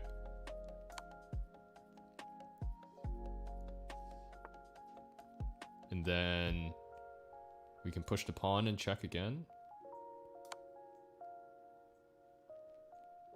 Chess channel. What anime is this? Oh, I could have made it. Dang. Where was it? Oh, shoot. I didn't think that you. I forgot. I didn't realize that I could have pushed up. Yeah, I'm so bad at chess. Is this mate? No, because then you can take the pawn. Yeah, this is why I lose endgames. A good thing I caught that one. Am I right? Or am I right? You know, we'll play the slow game of attrition. Wait, hold on. He's got moves. If you disappear, you're very sorry. You got 1 minute. I think. Okay, fine. Look, it's blitz now. Okay, we move the queen here. He can push pawn or he can move back. Okay, so he pushes pawn. I think if I take here, then it's a check. Yes, sir. What do I do next? Is this mate? Yes, let's go! Oh, that put me up to 1038. Dang. Oh, I am the best. I am the greatest. No, I'm kidding. The strongest toe. Anyways, but I am so bad at chess. This was a little bit painful. This was a little bit painful, but yeah. Anyways, I got a challenge from Fruit. Dang. Wow, 14 people really do be watching me play chess. At what point do I say only my subs, only people who tip, you know, get to play me in chess or something like that? I don't know. Gosh, seriously, does nobody play Melee? Like, dang. No, I lost to Winter twice already, so I'm still down in our set count. But you gotta go, Winter. See ya, dude. But yeah, gosh, I wish if somebody plays Melee, let me know, because I really love Melee and I want to play Melee with people. 327? Dang, I'm at 327? Well, I'm at 327. I guess the chess content really is reeling into views. I'm going for 3 hours? What? Dang, that's a long time, bruh. But anyways. Oh, I don't know what else to say. It's just, yeah. It's confirmed that people prefer chess content over piano. That is true. I think most people. I think I got the subs when I was doing piano, so I don't think I've got any by playing chess. Yeah, 400 by the end of this week, and then I think my spring break, or my 2 days of reduced spring break, come around soon enough that I should be able to do actually the 6-hour stream in like 2 or 3 weeks. So. Yeah, so hopefully we would hit 500 subs in a week and a half, so then I can do my 6-hour stream of me playing Unravel or learning Unravel. I guess some people on the Discord server, on Rama's Discord server, got a bit of a sneak peek of what it's like to listen to me sight read Unravel. But yeah, I keep looking over here thinking that the camera's over here, but nah, it's over here. I should talk like this. But yeah, if you want to see that, tell your friends and family to sub to WattKeys. But, yeah. I guess I should end the stream since I'm getting kind of tired, since it is 12:30 for me. But, yeah. Let me take a sip real quick before I close out.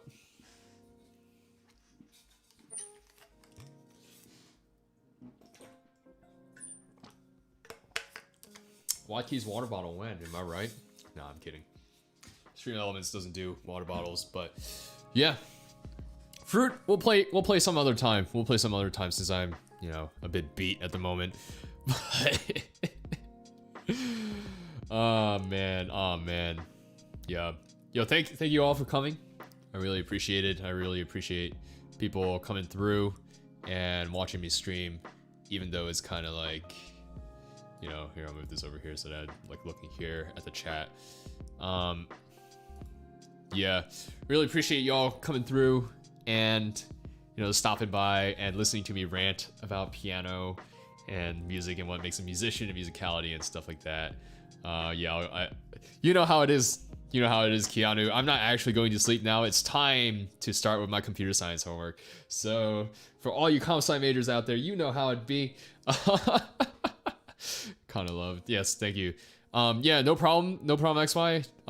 Happy to give advice anytime. And yeah, again, just drop me a line and I'll whatever. And for anyone else, right? If any of you want me to review any of your videos from now, I think it would just comment this at the bottom of this stream once it's over. Comment the link, comment the video, or you can DM me on Discord or something. Like a mad lad, lol. But yeah, so then it's just easier for me to, you know, have something planned to show up with, aside from like what I did last week, which was just show up and nobody gave me anything, and it was like, huh, yeah, you are here before 1K. So nice job. But yeah, again, if this sort of stuff is helpful and insightful for you, and you want private lessons, you know, my email's down there. Check me out, and we'll set something up. But until next time, guys. Until this week on Wednesday. Oh, I hit the mic. This week on Wednesday, I covered this game. So I'm playing Animenses this game, and we're putting that out this Wednesday. So look out for that. I think it'll be interesting for everyone involved. Make a Discord server when I hit 1K. Okay, guys, this is the plan. This is the plan, right? I think at 500 subs, I got the, you know, the thing. But then at maybe like 2K, I'll make a Discord server. And at 5K, if there's enough of you, any pianists out there who are interested, I would be down to starting and hosting an any piano podcast. So I'm thinking about that and trying to set some of those wheels in motion as we are speaking, as we are thinking, because I have some experience in podcasting, producing podcasts, and like even hosting podcasts. So that is something that we can look forward to if you guys are down for doing voice reveals. Of course, if you guys are down for doing voice reveals, it would be very interesting to talking to you guys and like talking about how you guys got started in music, what your approaches are, and like things like that, and pick your brains on a lot of things, because there's a lot of interesting people in our community. That I would love to hear the opinions of. But anyways, that's at 5,000 to like 10,000 subs. And you know, once we hit 1 million, we got Listen Garen Rhapsody #2. So y'all should get me to 1 million. That's all I gotta say. But anyways, until next time, guys, peace out.